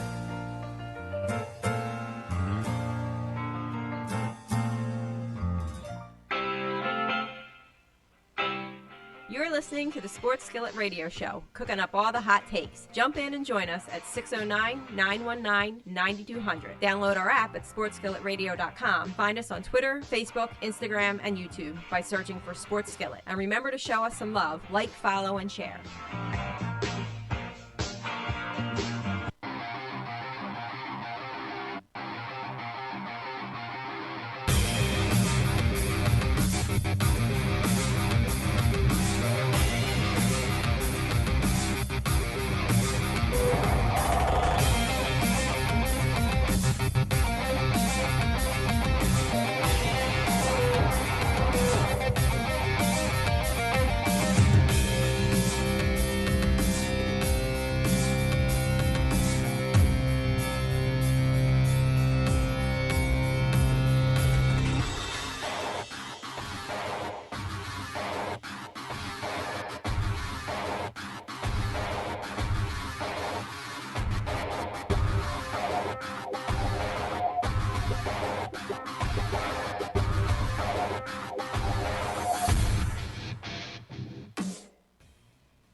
And we are back here on the Sports Skillet Radio Show. Reminder, you can also find us here. You can also find us on Fox Sports Radio 920 The Jersey every Sunday morning at 11 a.m. You can also check out our other social media sites, Twitter, Instagram, and Facebook for the latest sports news and show updates. And also check out our website, sportsskilletradio.com, for all the latest news, information, and also you can go there and download our app. So if you are not in the vicinity of Fox Sports Radio 920 The Jersey, you can always download the app, click on Listen Live, and you can hear our show every Sunday morning. Otherwise than that, like, follow, share, and subscribe. Hit the subscribe button there on our YouTube channel so you don't miss any minute of our Friday live stream. We're here from the CSB studios in Cherry Hill, New Jersey,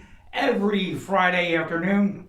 So we don't want to have you miss any of our great content. So that's how you can follow us. And as promised, gonna bring in our contributor here to Sports Skillet Radio. We have him on every Friday afternoon. We love it. Mike Nebbia joins us. Mike, how are you doing this Friday afternoon? I'm doing all right, if you don't count my Giants being a total blank.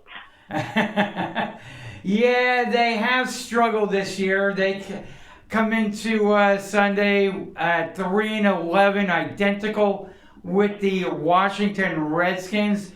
Mike, as I mentioned before the break, are you rooting for the Giants to win this game or not? Well, at this point, I'd like to see them get a better draft pick, so I'm going to pick the Redskins.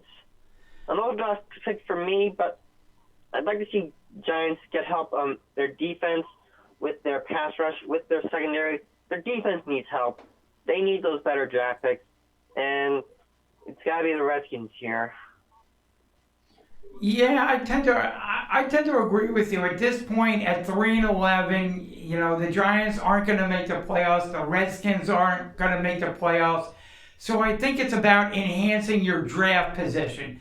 And the Giants have a couple of holes that they have to fill, maybe along their offensive line. But there's going to be a stud defensive end coming out in this year's draft that I think the Giants would be interested in picking up. Yeah, there are going to be studs on defense that the Giants are interested in picking up.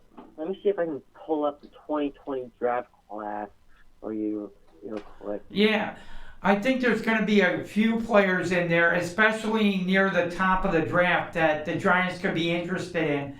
I know there's going to be a stud defensive end, as I mentioned, coming out. There could also be a few offensive linemen. I know it's not a sexy pick to draft an offensive lineman, but I think anything that the Giants can do to get a stud player that they can kind of build around for the next couple of years, they have to go out and they have to do it. Because you don't want to be drafting in the top 5 of the draft, you know, frequently. You want to make it like a one and done year. Grab that stud player at the top of the draft. Have a good free agency class coming in. Hit on your second, your third, and fourth, and fifth rounders. You know, get that depth. Get those key players coming in. Undrafted free agents, maybe. You know, Chase Young from Ohio State is that edge rusher you're talking yes, about. That's it. Yep, that's exactly what I'm talking about. Right now, the Giants have either the 3rd or 4th pick, depending upon a coin toss. Exactly, and so they could possibly land them, depending on what they do this week and, you know, what they do next week. Maybe they move up a slot or two. Maybe they get the 2nd pick, or maybe they can move, you know, at least maintain the 3rd pick or whatever. Or what you can do in the Giants case, you know, if you're not, you know, now I think they should draft him, but let's say Gettleman is still in place and he wants multiple picks to fill multiple holes. I know there's going to be another team or two that will want to trade up into that pick. So maybe you can parlay it into multiple draft picks, move down a couple of slots, pick up another couple of picks, and now you're able to fill multiple holes in the case of the New York Giants. Yeah, we have Isaiah Simmons out of Clemson at safety. We have Andrew Thomas, offensive line. We have another edge rusher, A.J. Epinesa, I wasn't pronouncing that right, out of Iowa. That's an edge rusher. Defensive line, Javon Kinlaw. We have Derek Brown, so out of Auburn, defensive line. So we've got some good prospects on defense. Yeah, or you can grab an offensive lineman. You know that's an area of need for the Giants too. They can keep building along that offensive line. You know, give Daniel Jones a little bit more protection there as they go forward. You know, it's not a sexy pick, but you know the teams with the best offensive lines end up going far. Exactly. We need to bolster our offensive line. We need to bolster our receiving core. Golden Tate's good, but he needs help. Evan Ingram needs help. They can't do it alone. Exactly. Well, you got Slayton. He looks to be pretty good as well. Slayton's been looking pretty good these past few weeks, but those three, they need help. They cannot do this alone. They need at least one more good wide receiver in this draft in order to be a potent receiving core. And I think Daniel Jones needs time too. I think they also need to build up their offensive line as well. And as I mentioned, we've got guys like Tristan Wirfs. We've got guys like Andrew Thomas, which I don't think will fall to the Giants. We got Jedrick Wills Jr. out of Alabama, and Tyler Vidaz out of Wisconsin. So there are offensive line players available. It's not a good pick, but it's not a bad pick either to go offensive line in round one. No, like I said, if that defensive end falls to the Giants, that's who I would grab. But if he doesn't, then you have the ability to maybe parlay that high draft pick into multiple picks, because the Giants have multiple holes that they have to fill to, hopefully get to where the Cowboys and the Eagles are, which, isn't great at the moment, but hey, they're still behind where the Giants and the Eagles are. Yeah, they lost some offensive line flexibility in getting guys like Jenkins. Yeah. And then came my mom to interfere. Just man freaking tastic. Anyway, I'd love to see them get Chase Young with the third pick or with the second pick should they lose to Washington on Sunday. Yeah, I would tend to agree with you. What are your thoughts about Daniel Jones returning to the lineup? Eli got his big send-off last week. Now Daniel Jones is returning as the starting QB. I think this is Jones' chance to redeem himself. I'd look for him to have a good game against Dwayne Haskins in Washington, and this should be Jones' chance to shine, even if the Giants end up losing this one. Yeah, I think and correct me if I'm wrong, but I think for Giants fans, I think it would be good for Daniel Jones to look good in a loss. Be competitive, but kind of lose the game. That way, he shows that he's progressing, that he can be, a decent starting quarterback, at least a decent starting quarterback in the league, but the Giants don't lose their draft capital, their draft position. Exactly. Jones needs to look good despite losing a game. If Jones can pull that off and Giants improve their draft stock, they should be fine heading into the 2020 draft in 4 months' time in Las Vegas. Yes, absolutely. And that's where I think. And now the other thing is, Pat Shurmur may be coaching, one of his last 2 games here for the New York Giants. Do you agree? Yeah, Shurmur's out the door. No question about it. He's not a good NFL coach.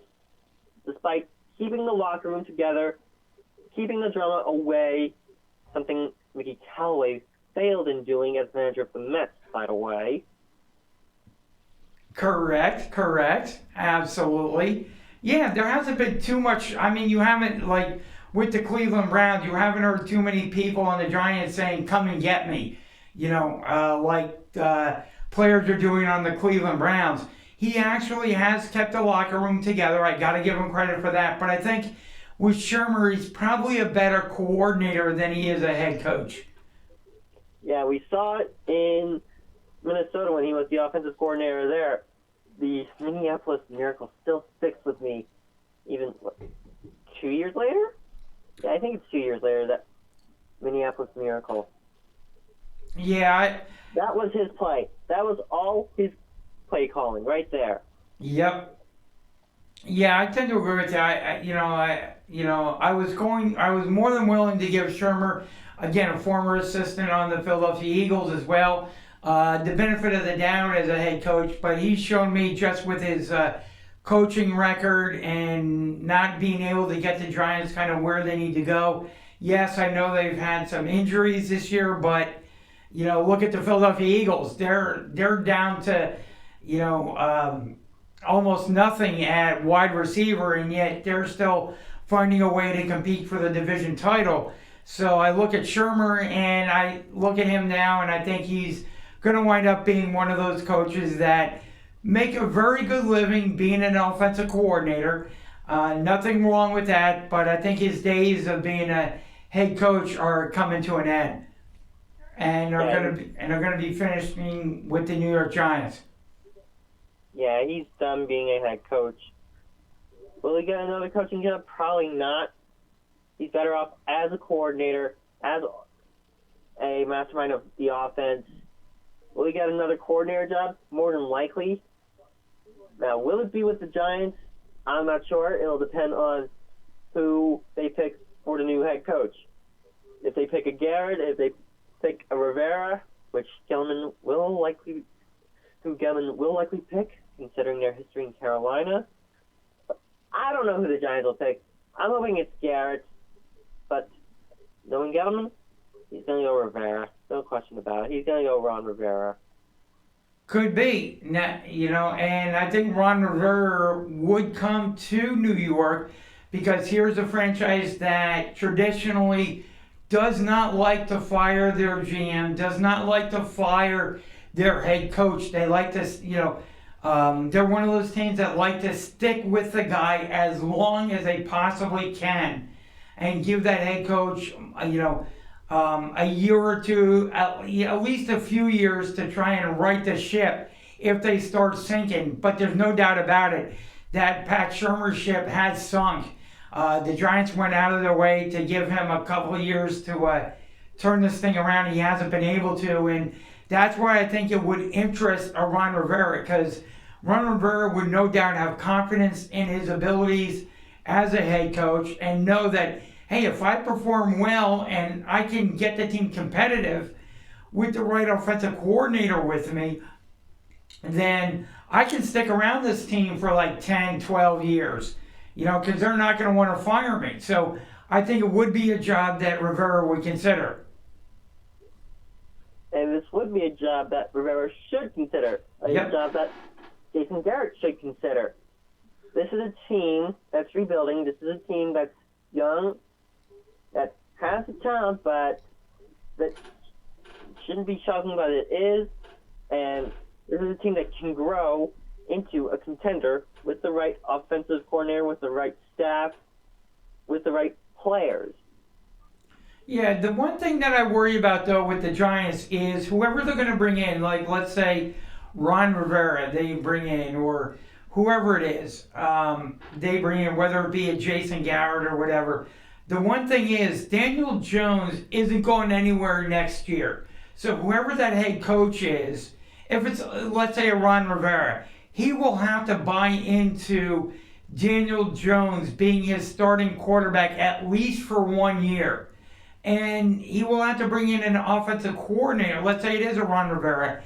He would have to bring in an offensive coordinator like him that would have to believe in Daniel Jones as the starting quarterback.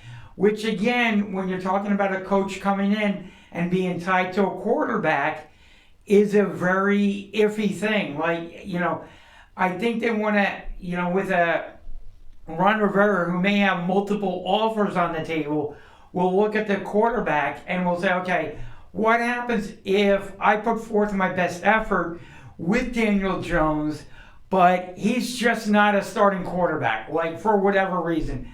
Daniel Jones shows in year 2, he's not developing. Now all of a sudden it's like, no.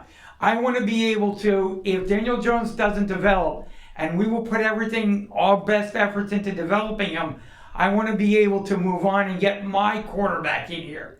That's something that with any head coach, they're going to look at Daniel Jones and kind of base their decision on, can I work with him?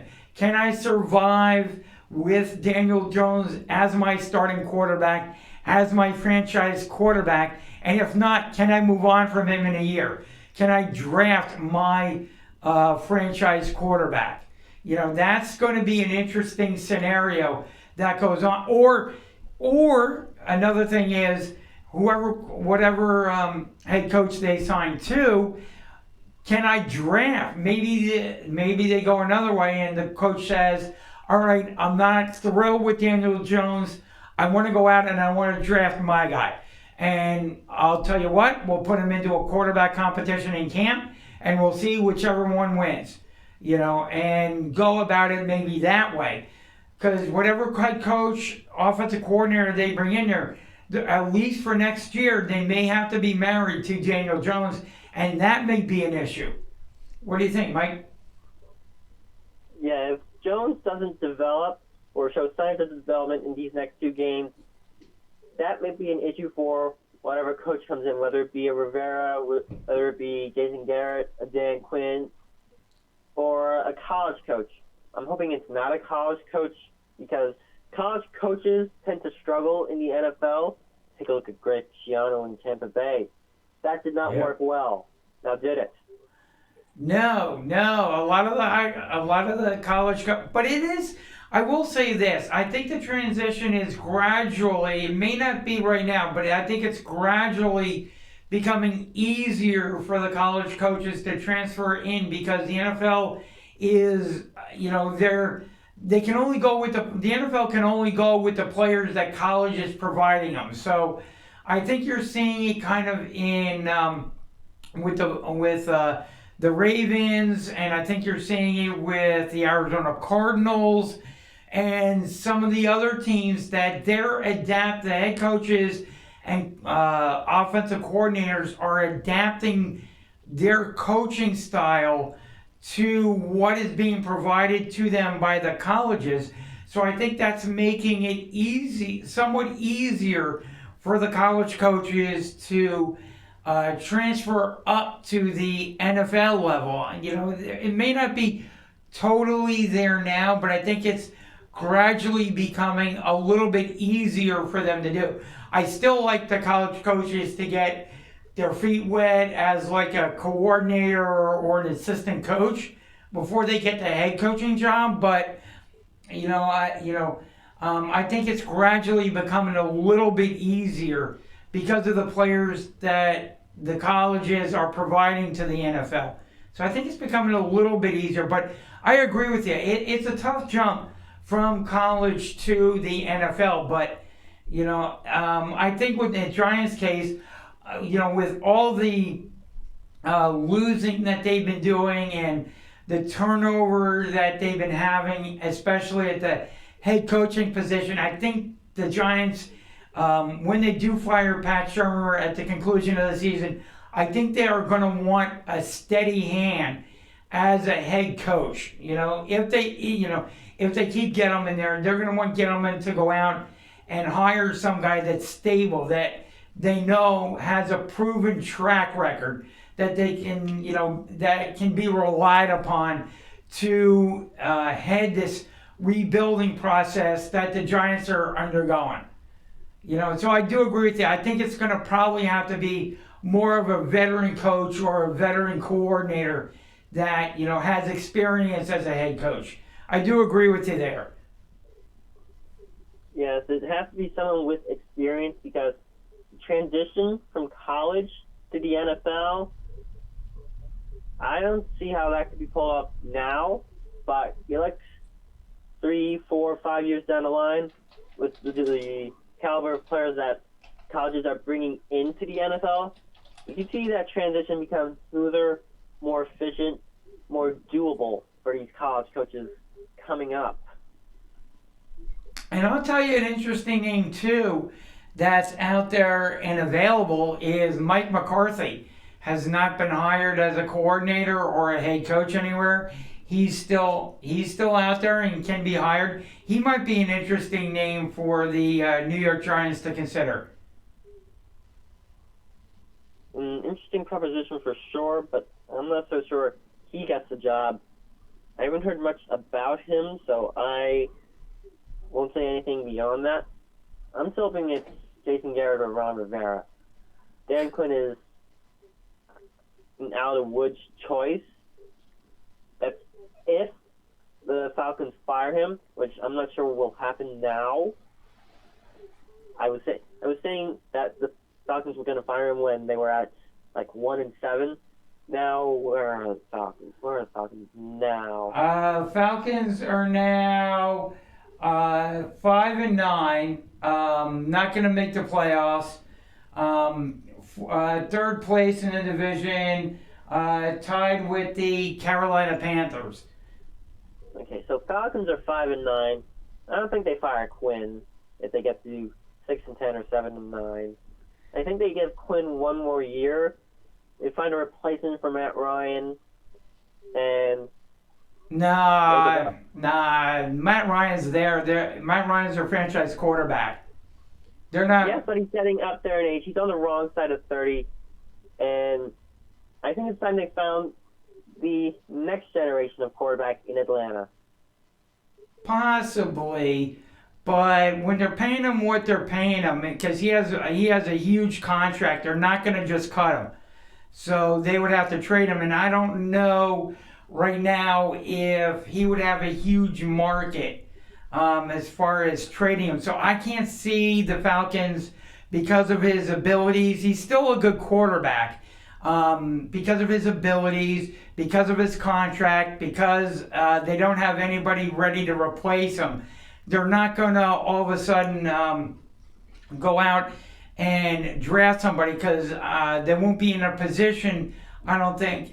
They may not be able to grab one of the better quarterbacks in the league. They are going to have a decent draft position, but I don't know if they'll go and draft somebody and replace Matty Ice just yet. I think they're going to want the new head coach to come in and kind of work with him, whoever that would be. I think Quinn. I think Quinn is probably done. They've changed things up for a while, and they're still 5-9. Could probably finish last in the division, depending on what Carolina does, what they do, and what Carolina does these next couple of games. If they finish last, and I think Quinn could definitely be gone, and they could be looking for a new head coach. So he's another name to maybe consider for a head coach for the Giants. But if Mike McCarthy's out there again, he's gotten to the Super Bowl, and that's a former head coach of the Packers. My mistake. Oh. Yes, gotten to the Super Bowl. Coach Aaron Rodgers is just kind of sitting out there waiting for another team to grab him. I don't think he survives this round of coaching hires this year. That's going to be coming up, because I think there'll be some team out there that will take a chance this year on Mike McCarthy and name him their head coach. Could be. If Cleveland moves on, he could go to Cleveland. Maybe the Washington Redskins bring him in. He would be a good coach to them. Although, if I was Mike McCarthy, I wouldn't go to the Washington Redskins. They're just a mess. I would sit down until a better team, went out and offered me a job. Like the Giants. He could be a guy that the Giants should go and take a look at. Along with Ron Rivera and some of these other guys. I think he would make a good coach for the Giants. Offensive minded, could, work with Daniel Jones. I think be a good guy who could develop them. Obviously has ties within NFL circles, so he could bring in a good quarterbacks coach, a good OC with him, and maybe accelerate the Giants' rebuild. So, if it comes down to Rivera, Garrett, and McCarthy, I'd actually go for McCarthy over Rivera. Yeah, I would too. I know McCarthy would instantly help out the defense, but I would have to look and see who Rivera would now bring in as his offensive coordinator and his quarterbacks coach, because that's going to be key. Who his position coaches are going to be, who he'd be reaching out to, because now he can reach out to anybody just about, that he would want to. That's, an assistant coach, and, if he were to get another job, okay, I wanted to work with this guy, or I think this guy would make a good offensive coordinator, or I like, or reach out to the Andy Reid, tree again, and see who's out there, The other interesting name, too, that I don't think is going to be fired now, but we were talking about a couple of weeks ago was Matt Nagy of the Chicago Bears. I don't think Nagy is going to be available because I think he started working with his quarterback Trubisky, and they finally got on the same page a little bit. So I think Nagy kind of saved his job with Chicago, and I don't think they're going to move on from him. But a couple of weeks ago, when Chicago was struggling, it wasn't out of the realm of possibility that that the Bears could be moving on from Nagy. But now I think he stays in Chicago. But that would be another interesting name if Chicago surprises everybody and moves on from Nagy. Yeah, if Chicago pulled off what I like to call the December surprise and just moves on from Nagy, he could be a choice for the Giants. Exactly. I think there could very well be a lot of good coaches out there, and again, when some of these coaches get fired, so do the offensive assistants. So, again, there could be a good OC that, the head coach gets fired and, now you got to think about, okay, who is his OC? Who is his defensive coordinator? Who is his quarterbacks coach? Some of these guys may shake loose from teams once their head coach gets fired. So you got to look at, that as well. Who was that coach's assistants underneath him? So there could be some interesting coaches that come free in the off season, and could be a fit in New York. Either offensively or defensively. And I'm also looking at what could happen in LA with both the Chargers and the Rams. If the Rams don't make it far in the playoffs, if they don't get the wild card, they could be done with their coach. No. Let me put a stop on that. No, the Rams head coach isn't going anywhere. He is safe and secure. He's not going anywhere. Chargers coach could be done. Chargers coach could be. I'll give that one. Yep. Let me see who the Chargers coach is because I don't follow the Chargers. Yeah, he could be gone as well. I mean, he's been doing okay. Anthony Lynn. Yeah, he's a good coach. But again, with the Chargers, you never know what they're going to do. He could be gone. Chargers could very well move on from their quarterback, too, as well, depending on what they decide to do. So that could be an interesting scenario. Another one on the wrong end of 30. Yep. He's been good for the Chargers, but he hasn't gotten to the Super Bowl. He hasn't won a Super Bowl. And I think that's eating away at him. He wants to show what he can do under pressure. The Chargers have had more than their fair share of injuries, more than their fair share of bad luck this year. And they're going to put it all on Anthony Lynn and his team. Anthony Lynn and his coaching staff are done in Los Angeles for the Chargers this year at the end of the season. They're going to be moving on from Phillip Rivers, going out and drafting a quarterback in Las Vegas in April. Yeah, I would think they definitely. I would anticipate that. I'm not sure about Lynn. They may want to give Lynn another year to see what he can do if they go out and draft a quarterback. But I do think there's a very likely chance that they move on from Phillip Rivers. I'm with you on that one because, again, he's an older quarterback. They've gone to the well with him time and time again. And in a division where you have Andy Reid and the Chiefs, who are 10-4, an improving Oakland Raiders team with John Gruden, a Denver Broncos team that is improving a little bit. You don't want to be the last team in that division, so you got to have a quarterback.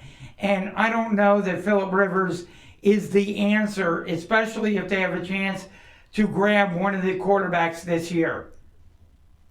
Especially like a Tua. Yeah, with the quarterback class that's coming up this year, I want to move on from Phillip Rivers. I'd want to cut him or trade him, get some draft picks out of the deal. Yep. And let's see where the Chargers are. Yeah, I would agree with you there. I think Phillip Rivers, like we've been saying, I think Phillip Rivers' time with the Chargers is over. Like you said, Chargers are number 10 right now. Just a possibility. There could be a couple of quarterbacks that may drop. Just because there's teams in that top 10 that may not be looking for a quarterback. Like, the Giants may not be looking for a quarterback. So, that would be a position in the draft that a quarterback wouldn't get drafted in. So a quarterback would fall a little bit further. So there's some teams in the top 10 this year, or could be in the top 10 this year, that may not be exactly looking for a quarterback. So, there could be a quarterback or two that fall to the Chargers. And if I were them, I would take one of the two quarterbacks. Maybe use Phillip Rivers as a bridge guy. Maybe use Phillip Rivers as a bridge guy. Have him start this. If you're not able to trade him, you don't really want to release him. Maybe use Phillip Rivers as a bridge guy. Let him start the season. Let the other quarterback that you drafted learn for a couple of games, a month or so underneath Phillip Rivers, and then put him in there and let him go. Maybe. Look at one potential quarterback that may fall. That's Tua Tagovailoa. Yes. I hope I'm pronouncing that right. Tagovailoa. Yeah. I knew I was pronouncing that wrong. Yeah. Tua is definitely, because we don't know what his health is. And that's. We don't know what his health is, so he may drop to the Chargers at 10. Another potential quarterback that may fall to the Chargers, Jacob Eason out of Washington. 22 ranked by CBS Sports, ranked number 3 in his position.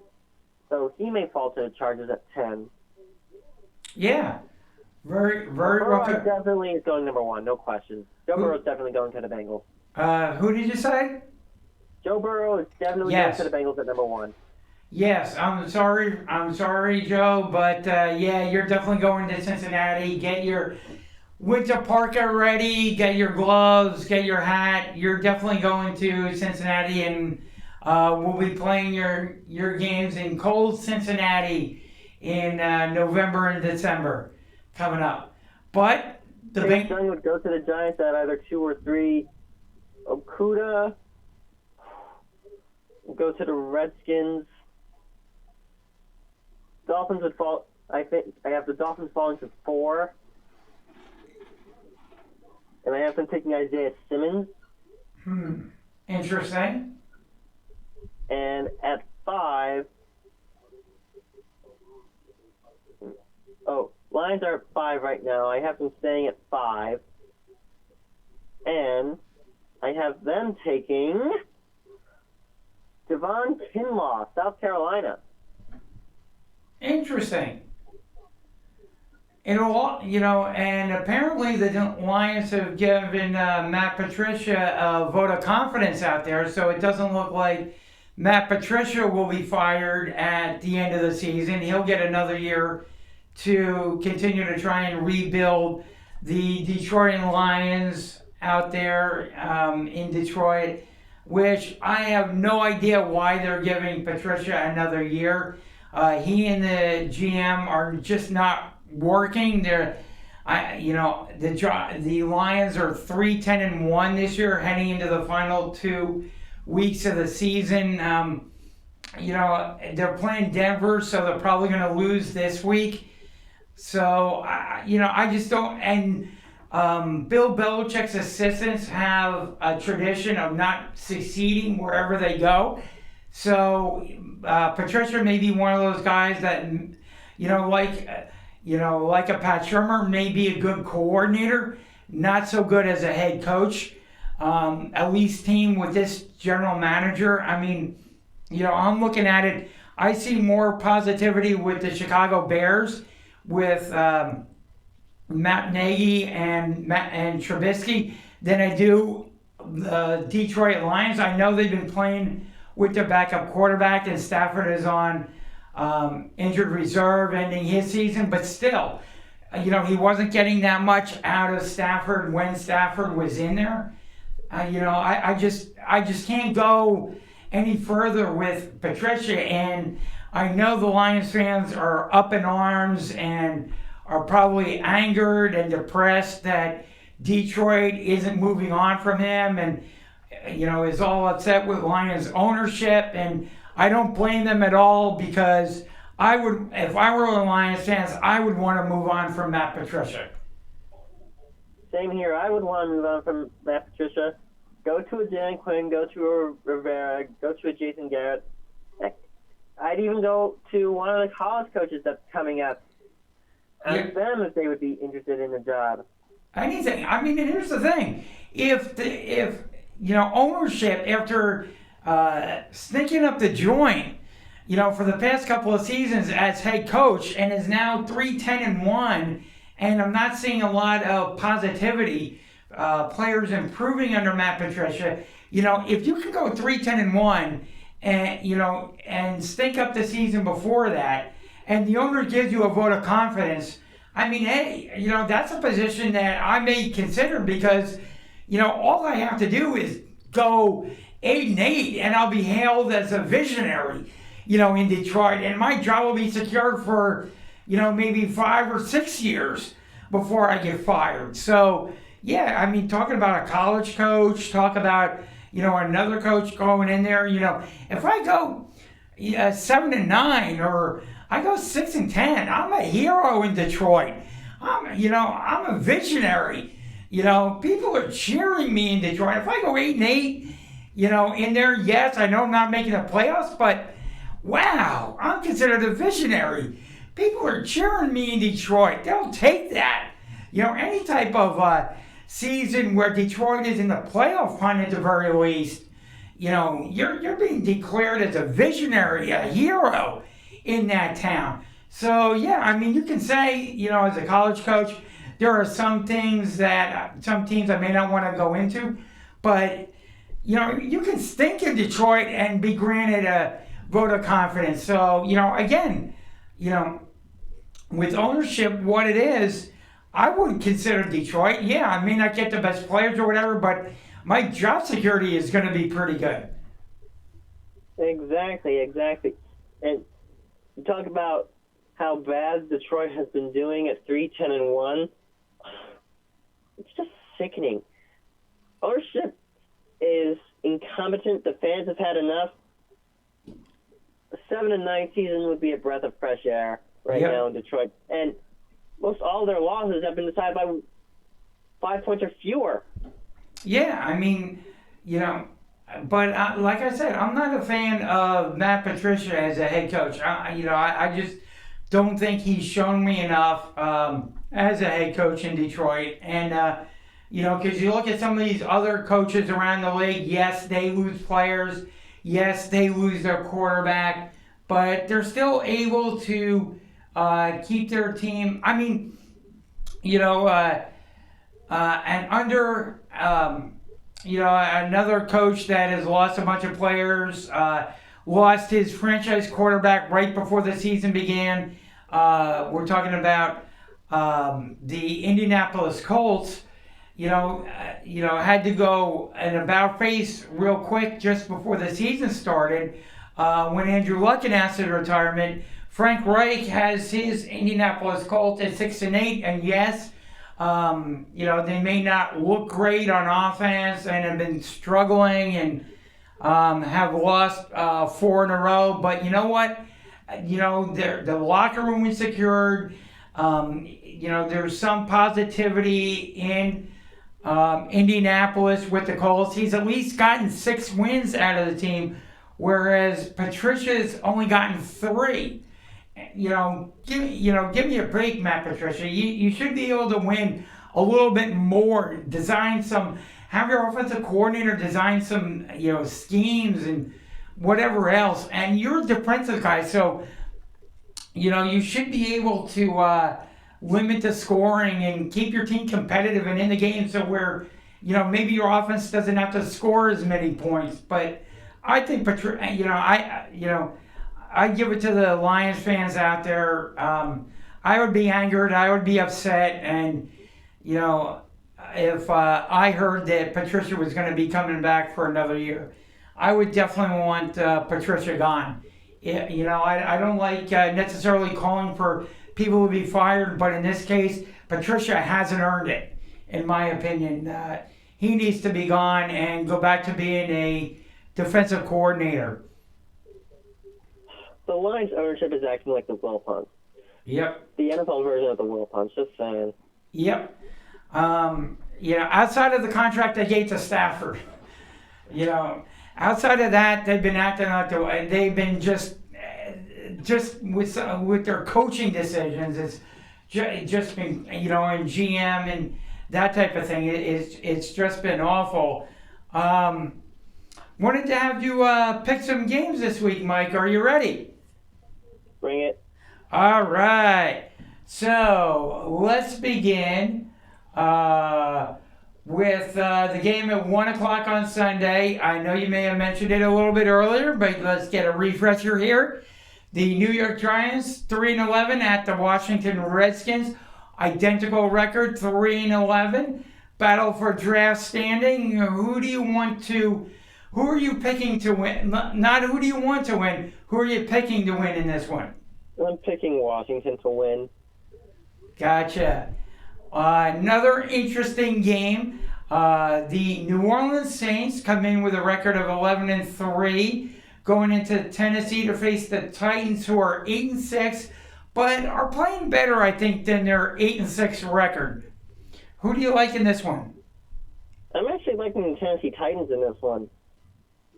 I can see the Titans winning that. They've been playing a lot better. I know New Orleans, you look at them, but they are going on the road. They're not playing in New Orleans. I can see Tennessee coming off with an upset in this one. And New Orleans has already got their division clinched, so if I were Sean Payton, the New Orleans coach, I'd be benching my starters, getting them ready for the playoffs, and just taking it easy on them. Possibly. The only thing is, I think they're looking for home field advantage throughout the playoffs, and they want teams to have to come through New Orleans.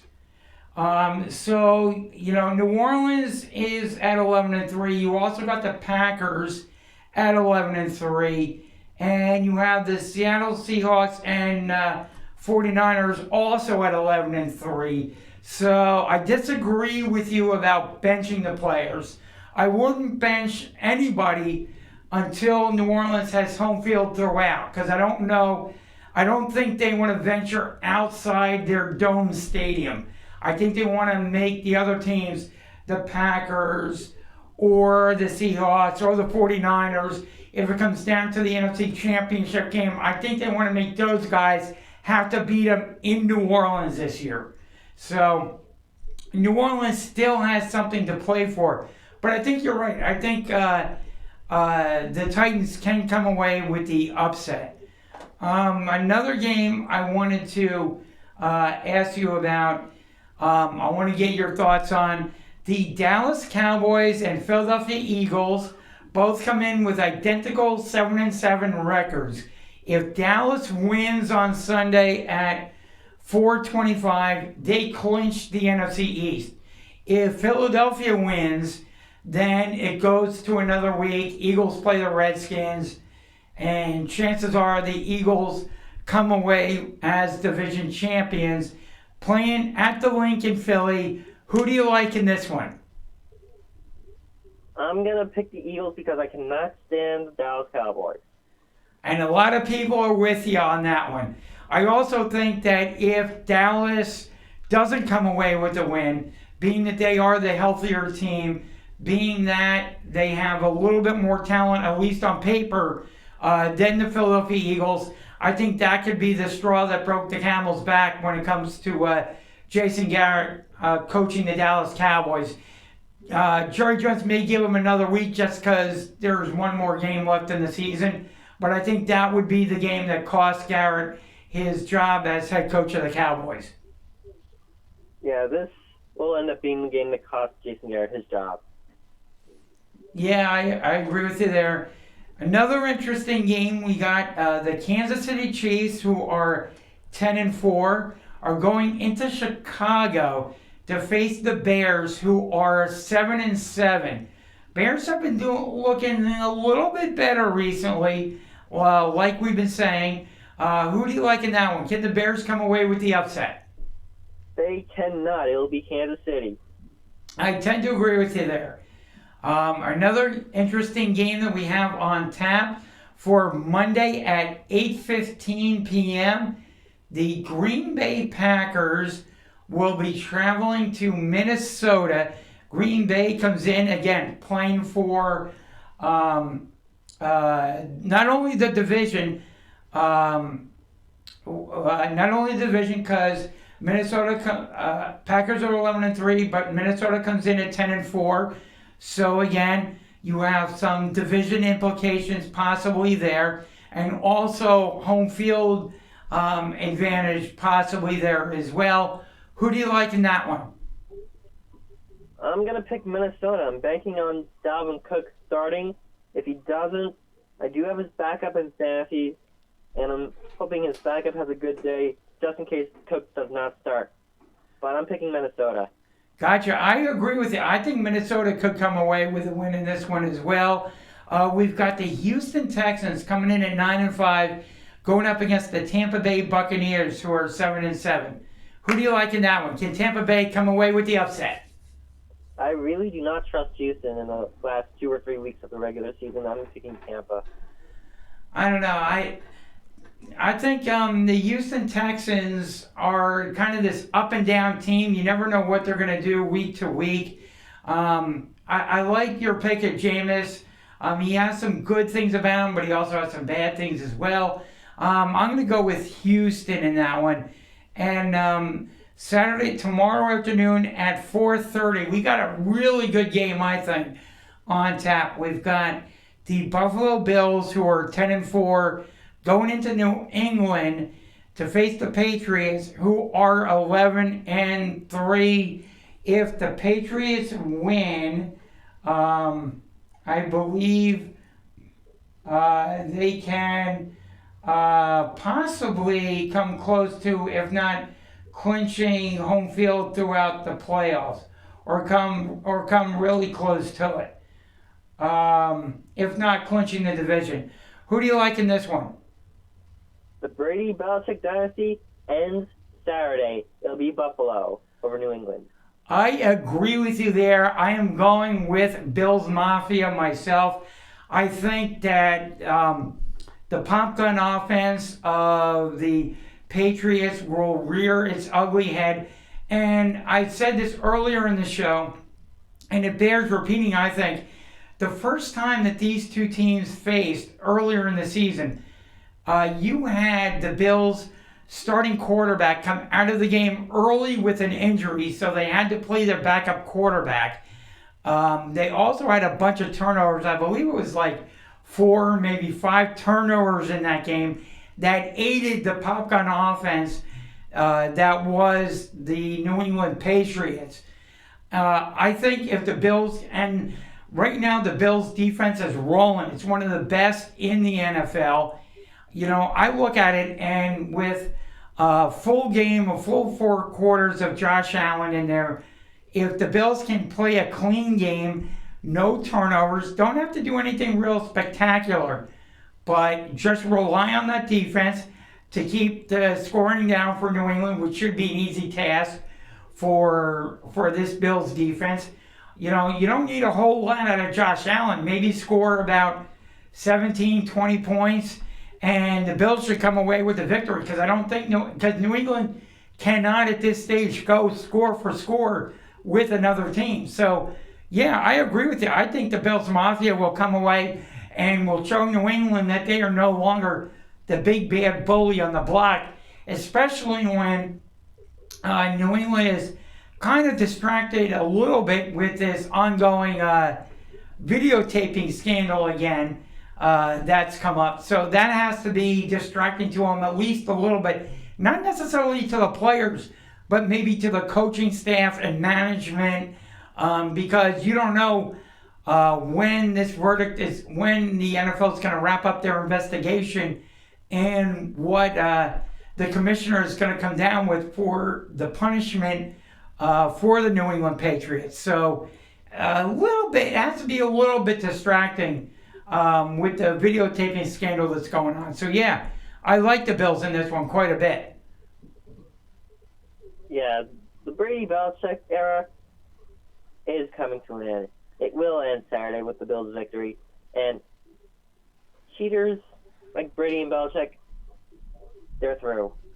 Yeah, the other thing too, to keep an eye on, and we again mentioned it earlier in the show, is that Brady put his house up on the market. His trainer that he's partners with in TV12 put his house up on the market. Brady then backed down from this charity that he's been spearheading in the New England area. He kind of has backed away from that. So, and he's due to become a free agent at the conclusion of the NFL season. So, you look at where and he's also been one of those guys, quarterbacks that's been giving the New England Patriots hometown discounts on his contract over the years, and it may just be a time where he and Giselle have had enough. Like, he looks around at the New England Patriots roster and he sees a beat up Julian Edelman as his only reliable target. The fact that for the past couple of years, Gronk was hinting at retiring, and he's been beat up until he finally retired this past summer. And they haven't addressed the tight end position at all. They have holes all over the place along the offensive line, wide receiver, and he's like, I've been giving you guys discounts, and you haven't done anything with them. So you know what? Come hell or high water, I'm not giving you a discount this all season. You've had your opportunities. I want whatever top money I can get, and if I don't get the top money from you, but I get it from somewhere else, a team that I feel I can go on to and win right away, then I think Brady could be gone. And if Brady leaves, wowie zowie, do the New England Patriots have nothing left at quarterback or on their roster anymore. I think Belichick can sink real fast. What do you think, Mike? If Brady goes, so do the Patriots. And once Brady's gone, dynasty over. They'll start again, and that's going to take him at least 5 years, if not more. Yeah, I agree with the holes. The Patriots had their starting quarterback, but due to Brady's pouting and going to the owner, Bob Kraft, they traded Jimmy G to the 49ers. Instead, I know Belichick probably wanted to move on from Brady and transfer to Jimmy G, but Brady got his way, and now the Patriots quarterback position is bare. Is very thin. They're not going to be in a position to draft one because of their record. So, that puts them in a tough position in getting a franchise quarterback. If Brady walks away, and he's going to want top flight money to stay, like, okay, I give you the discounts, now I want that discounted money back. So, again, I don't know what Brady's market is going to be, what he would be, at this age and stage of his career, how much he would earn if he went on the market as a free agent. But I believe he's fully intending to find out, and he's going to want that from the Patriots, or he's going to want as much as he can get from another team that he believes he can walk into as a starter and make that team a playoff contender from day one. That's my opinion. That's my opinion. What do you think, Mike? Yeah, this is just like the situations with Joe Montana and later Peyton Manning. They weren't getting that top money with their teams, they were at the late stages of their career. They went elsewhere. Manning went to the Denver Broncos, got them the Super Bowl title in 2016. Joe Montana went to, I think, Kansas City. Yep. But he just couldn't put them over the top in terms of making them a contender. So it's two different sides of the spectrum, and I think if Brady can get the money elsewhere, he's going to take it. Gotcha. So real quick before we let you go, Mike, anything you want to say about the New York Mets? Well, the Mets do have a new owner coming in. Thank God for that. They have Wacha coming in. They have Porcello coming in. Their rotation's looking good, despite the loss of Wheeler. And if they can stay healthy and shore up their bullpen, I think they'll contend for a wild card in 2020. That's my take on it all. And I hope they can shore up their bullpen, but the way Brody's been operating, I'm not so sure.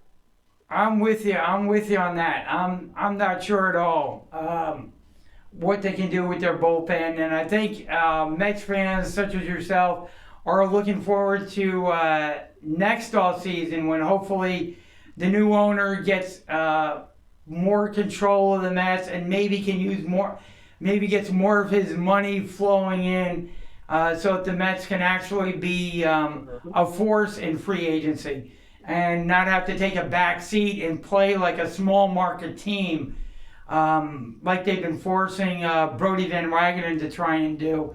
Maybe go after, I'm not saying go after a big fish, but at least be able to compete with like the Phillies for, you know, a good free agent, you know, not have to, you know, mess around with, I don't want to say bottom of the barrel guys, but, you know, be able to. Walker or Porcello bottom of the barrel. No. Porcello's a Cy Young Award winner. Wacha's a good starter from St. Louis. Yeah, but they're not, you know, but what I'm saying is, you know, make them at least be able to pay for the top free agents. Yeah, or at least be able to pay a DeGrom or pay a Syndergaard. Because right now, if DeGrom's contract was up this year or Syndergaard, they'd have left the Mets too. You know, at least be able to sign your own guys. You know, and give those guys a long-term contract. You know, and not watch a DeGrom or a Syndergaard or, you know, one of these guys walk out the door like a Wheeler did. You know, because the Mets were never going to be a player for Wheeler. You know, they were never going to be a player for one of these top free agencies. They were only going to be players for like middle of the road guys. You know, like a Porcello or a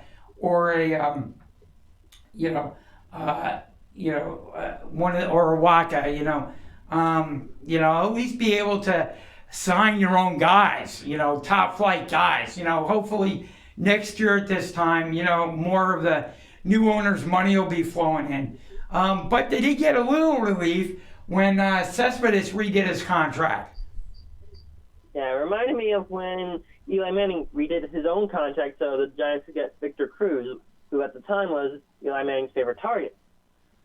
Yeah, and that's the kind of guy you want on your team, a guy who can redo his contract to get his guy, to help his team get his guys into the fold. Oh yeah, I agree with you, Mike. And the other thing, that's the kind of guy Eli Manning was, and still is. Yeah, and I'll tell you what, this could turn out to be a good restructure for the Mets, because not only do they get money coming back into them, but I think if he can get healthy, and again, that's going to be a big if with Cespedes, but if he can get healthy and, you know, at least be a platoon guy, I think they're going to get the best out of Cespedes because his contract runs out at the end of this year. So if Cespedes wants to make any type of money whatsoever and not be considered a bench bat, so to speak, or a platoon guy at this stage of his career, he's going to have to go out there and seize one of the jobs, one of the outfield positions for the Mets, and put up good offensive stats, use his legs, use his speed, play good defense, show not only the Mets, but all of Major League Baseball that he's healthy and that he can hit. Yep, exactly. So I think the Mets could be in an advantageous position there because they're not going to be paying him all that much money now. And they could get a good return on their investment. If Cespedes goes out and has an awesome year, they don't have to necessarily re-sign him in free agency, but at least if he goes out there and has an excellent year, and puts up high home run numbers, like maybe 25, 30 or whatever home run numbers, plays good defense and maybe can swipe some bases for the Mets and show everybody that he's healthy, that'll help the Mets offense out quite a bit. Yeah, if he can do that, if he can put up 25, 30 home runs, swipe 20 or more bases, I could see the Mets getting to 90 wins, maybe more. I don't know. See, in this division, I don't know about 90 wins. And I'm saying this as a Philly fan. We didn't see Mets getting to 80 wins last year, but they did. They did. Very true. Again, I don't know. See, my question is, I don't know how good of a manager the Mets have right now because he's never been in that role before. And then I don't know, and then I don't know how well he's going to be able to manage the pitching staff, make in-game adjustments. And in this division, you're going to have a few very good teams. I expect the Phillies to be better. I expect the Nationals to still be right there. And the Braves are... I'm expecting the Braves to be better. Yeah, and the Braves are still the team to beat until they're not. And they're still going to be a very good team. So, again... The Braves of the late 90s and early 2000s. Yeah, going on their runs. So, I don't know that... I can see all these teams kind of beating up on each other. The Phillies, the Nationals, the Mets, the Braves. I can see them all being good teams. But all the teams, like we anticipated kind of last year, maybe that coming to fruition this year, and they all kind of beat up on each other. Maybe there's not as... just there in the background. I see them all kind of maybe beating up on each other. I don't know that there's going to be a team that's going to have that great a record against one or the other. They all might beat up on each other a little bit. What do you think? And they're all going to beat up on Miami. No question about it. Without question. Marlins are just there, pushed into the background. They might get to 60 wins, Miami, but they're still a long way off from contending. Oh, I agree. I agree with you there. With where the I don't think it's fair to blame Jeter. He's doing all he can, but he doesn't have much to work with. Yeah, I mean, he when he got control of the Marlins, he decided, and he had good players on his team. Let's not forget that. He had Skillet, he had Stanton. Yep. He had Jose Fernandez, for Pete's sake. Yep. I mean, he could have run with that for a little bit longer. And the death of Jose Fernandez set him back. Yep. Yeah, Right away, Stanton to his alma mater team, the New York Yankees. Which I think was a good trade for the Marlins. Yeah. Just getting out of that contract for Mike Stanton, I think was a good thing because you've seen Mike Stanton as a member of the New York Yankees be hurt often and frequently with that team, and I don't think he's lived up to that contract as a member of the Yankees. And you look at the lineup that the Yankees have been able to put out there. They've had good hitters in that lineup, and Stanton just hasn't been able to remain healthy and effective for them. So, in theory, that move benefited the Marlins. Yeah, I think that was... Now, the Yelich trade, I think he could have built around Yelich and kept him. Had they maintained Real Muto. That too. You know, So those are two traits on Jeter's part. Again, it's not fair to blame Jeter, Miami fans. He's doing all he can. He's under. I mean, you know, again, you can blame him for the trades that he has made and not building around certain guys, not building around Real Muto, not building around Yelich, trading away some of the other guys. That I can hold Jeter accountable for, because it was Derek Jeter who decided, you know what, I'm going to do what the previous owner did and trade away my good players that are on this team and go into a full-on rebuild. Now we'll see going forward how many of these players that How many of these players develop? Yes, because he had good players on the team. He had good proven players that were building blocks that he could build on his team, and he, like the former owner, decided to trade him away. So I'm holding Jeter accountable for those trades, because if those trades don't pan out, then he will be no better than the former owner and have torn down and have made and not be a good owner, and have be in that constant rebuild mode where it's time to give up on the Marlins. So again, I hold Jeter accountable for the trades that have been made. So yes, I do hold Jeter somewhat accountable. Now we'll see about these young players. If they pan out, great. But he put himself in that position because he had good, popular players on his team, and he traded those away. So yeah, you got to kind of hold him, accountable. Somewhat accountable. Yep.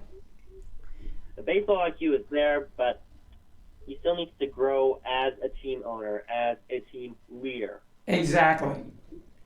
So see how he did as team captain of the Yankees. It's just, can you parlay that into owning a team and owning up to his mistakes as an owner? Yes, that will be the key. So Mike, trade Real Muto and Yelich, the Marlins could be a 70-80 win team by now. Could be if they put the right players around them. Absolutely. I mean, Real Muto is probably the best catcher in baseball, if not second best. At least the best catcher in the National League. And again, if you had him and Yelich, and you had a couple more pieces around them, and have built around them and spent some money and whatnot, I mean, the Marlins could be a decent team as well. I mean, but again, that's on Jeter. He wanted to go on with the full-on rebuild, and we'll see how it turns out for him. But he's definitely has a ways to go before he gets into the league of the Mets and the Phillies and the Nationals and the Braves. He definitely has a ways to go. Yeah, so we'll see how that pans out over the next 5 or so years. Then we'll get into the scrutiny with Jeter. Yes. So, Mike, any last words before we let you go on this Friday afternoon? Well, I just want to wish you and your family the best. I know your dad's in recovery mode right now, so I wish him the best. And I wish all my fellow New York fans, all my friends the best in this holiday season. I wish all of you at Sports Skillet, all my friends, Merry Christmas, Happy 2020, and I'll catch you guys later. All right, Mike, we will talk to you again next Friday afternoon, and we wish you and your family a very Merry Christmas, and hope you guys have a good holiday coming up, and we'll talk about New Year's and maybe get some predictions next Friday afternoon from you. All right, I'll catch you then. All right, thanks a lot, Mike. We appreciate it. And, of course, that was Mike Nebbia. You can check him out every Friday afternoon right here on the Sports Skillet Radio live stream. Right now, what we're going to do is we're going to have a quick segment here. We do it every Friday afternoon, and it is called This Week in Sports History. And Let's see if we can. Here we go. And it's called This Week in Sports History. It's done by my brother Jeff, and what he does is he cracks open the history books, and he looks at the upcoming weeks and gives you some sports events that transpired during the week in sports history. So we are going to go to that, and here is this week's version of This Week in Sports History. We can get it queued up here. Hold on a second. Of course, it's taking its time. There we go. Welcome to This Week in Sports History, sponsored by Wildflowers Restaurant on the Painted Circle. Merry Christmas and Happy New Year. Let's dive right into the history books. On December 23rd in 1975, a landmark decision by Major League Baseball arbitrator Peter Seitz, who declared that baseball players would become free agents upon playing 1 year for their team without a contract. This ruling was issued in regards to pitchers Andy Messersmith and Dave McNally. Both players had their 1974 contracts automatically renewed by their teams on the basis of the reserve clause. Since neither signed a contract during that option year, both players insisted that they were free to sign with other teams the following season. The owners disagreed, arguing that under the reserve clause, the one-year contracts were perpetually renewed. The Seitz decision eventually led to a new agreement in 1976, allowing players with 6 years of experience to become free agents. On December 24th in 1974, Lou Brock, a left fielder for the St. Louis Cardinals, was named the Sporting News Player of the Year in the wake of his record-setting 118 stolen bases during the 1974 season. Brock will go on to steal a total of 938 bases in his Hall of Fame career. Lou Brock, for his career, hit .293 with 3,023 hits, 149 home runs, 900 RBIs, and he led the National League in stolen bases 8 times. Lou Brock was inducted into the Hall of Fame in 1985. On December 25th in 1971, the Kansas City Chiefs and Miami Dolphins played the longest game in NFL history. The first NFL games ever played on Christmas Day ended up being the last for many years. Earlier in the day, the Dallas Cowboys defeated the Minnesota Vikings 20-12. At 4 p.m., the Chiefs kicked off against the Dolphins. The game was a seesaw affair, and the game was tied 24-24 at the end of regulation. After a scoreless first overtime, they went to a second overtime. At long last, with 7 minutes and 20 seconds left in the second overtime, Miami's kicker Gary Upremian kicked the game-winning field goal. The game actually lasted only 3 hours and 21 minutes in real time, but the outcry of how it cut into Christmas Day prompted the NFL to avoid scheduling another Christmas Day game until 1989. On December 26th in 1960, the Philadelphia Eagles defeated the Green Bay Packers 17-13 in the NFL Championship game. The game was played at Franklin Field in Philadelphia. This game went down as a landmark game in NFL history. This game marked the lone defeat for Packers coach Vince Lombardi before his Packers team established a dynasty that won 5 NFL championships, including the first 2 Super Bowls in a span of 7 seasons. The championship was the third NFL title for the Eagles and their final one before winning the Super Bowl in 2018, a span of 57 years. Ticket prices for this championship game were $10 and $8, with 67,325 fans attending the game in person. Due to a lack of lights at Franklin Field, the kickoff time was 12 p.m. on Monday, as the NFL did not want to play on Christmas Day. On the final drive of the game, with only seconds remaining to play and no timeouts, Bart Starr threw a short pass to Jim Taylor. Chuck Bednarik, the last Eagle between Taylor and the end zone, tackled him at the 10-yard line and remained atop Taylor as the final seconds ticked off the clock. Chuck Bednarik, who played both offense and defense and was in for every play of the game, growled, "You can get up now, Taylor. This damn game's over." On December 27th in 1991, Tim Hardaway Sr., a point point guard for the Golden State Warriors in the NBA, shot a record 0 for 17 in 44 minutes played against the Minnesota Timberwolves. The Warriors still won the game 106-102, as Minnesota would lose the 21st game of the season against 4 wins total. As wretched as an 0 for 17 night is, Hardaway is a 5-time All-Star who averaged 18 points a game for his career, spanning 15 seasons.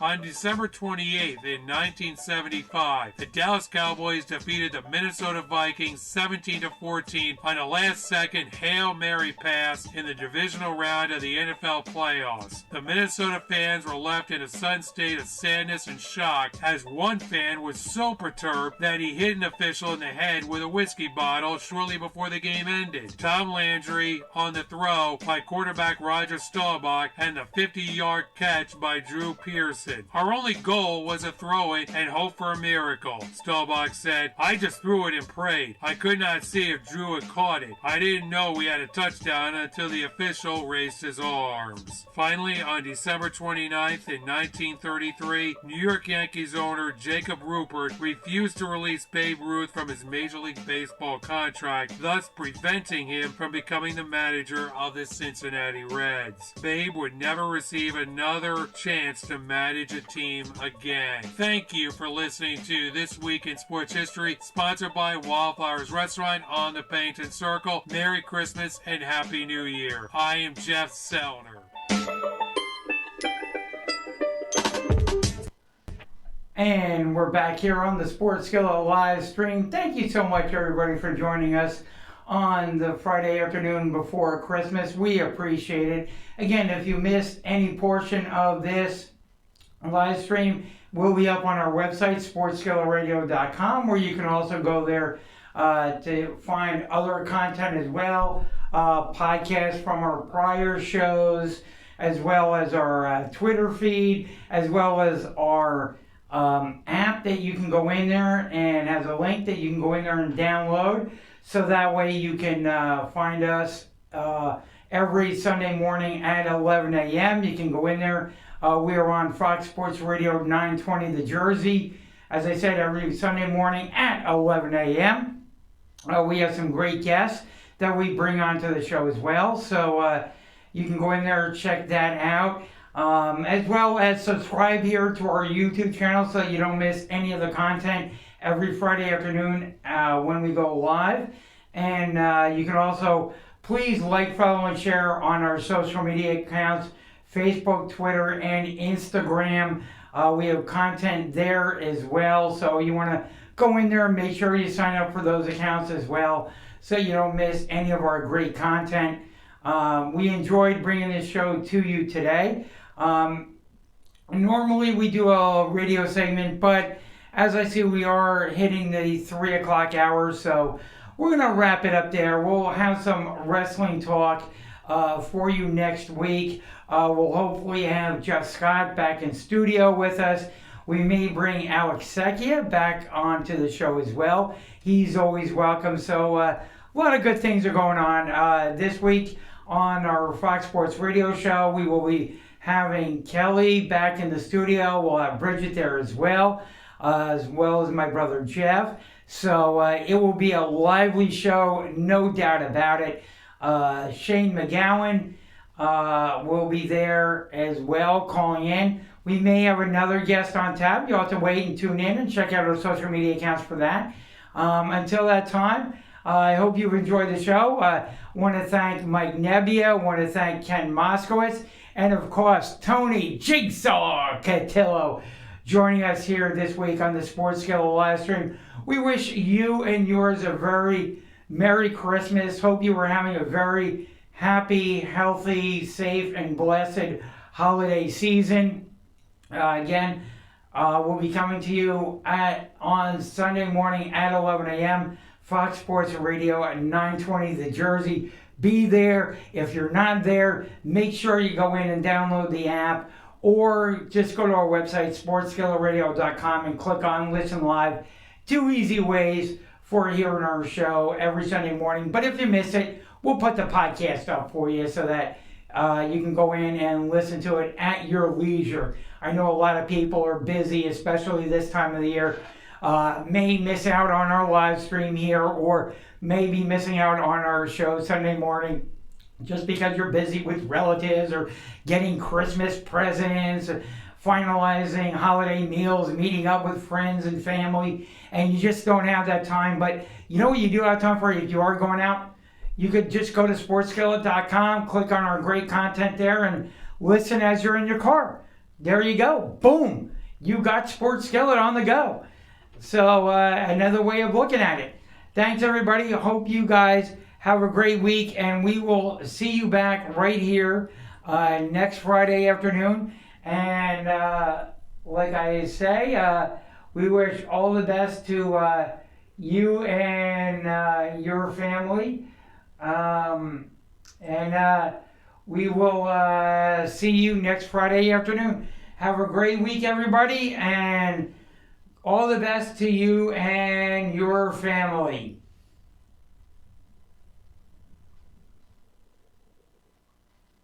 And hopefully we get the music coming up. Hold on here. Now say this out loud as you're driving around in your car. Join Sports Skillet. Just what it feels like. So how do you like it? So what is it? I'm curious.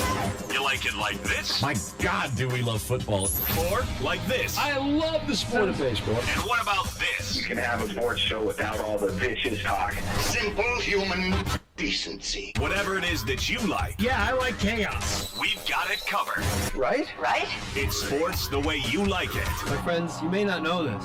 It's got everything you want. Local and national sports talk that's fresh, in season, and FDA approved. If it's hot, you'll find it cooking with Jeff, Jay, and Kelly. They don't just stir the pot, they add more flavor than the other guys.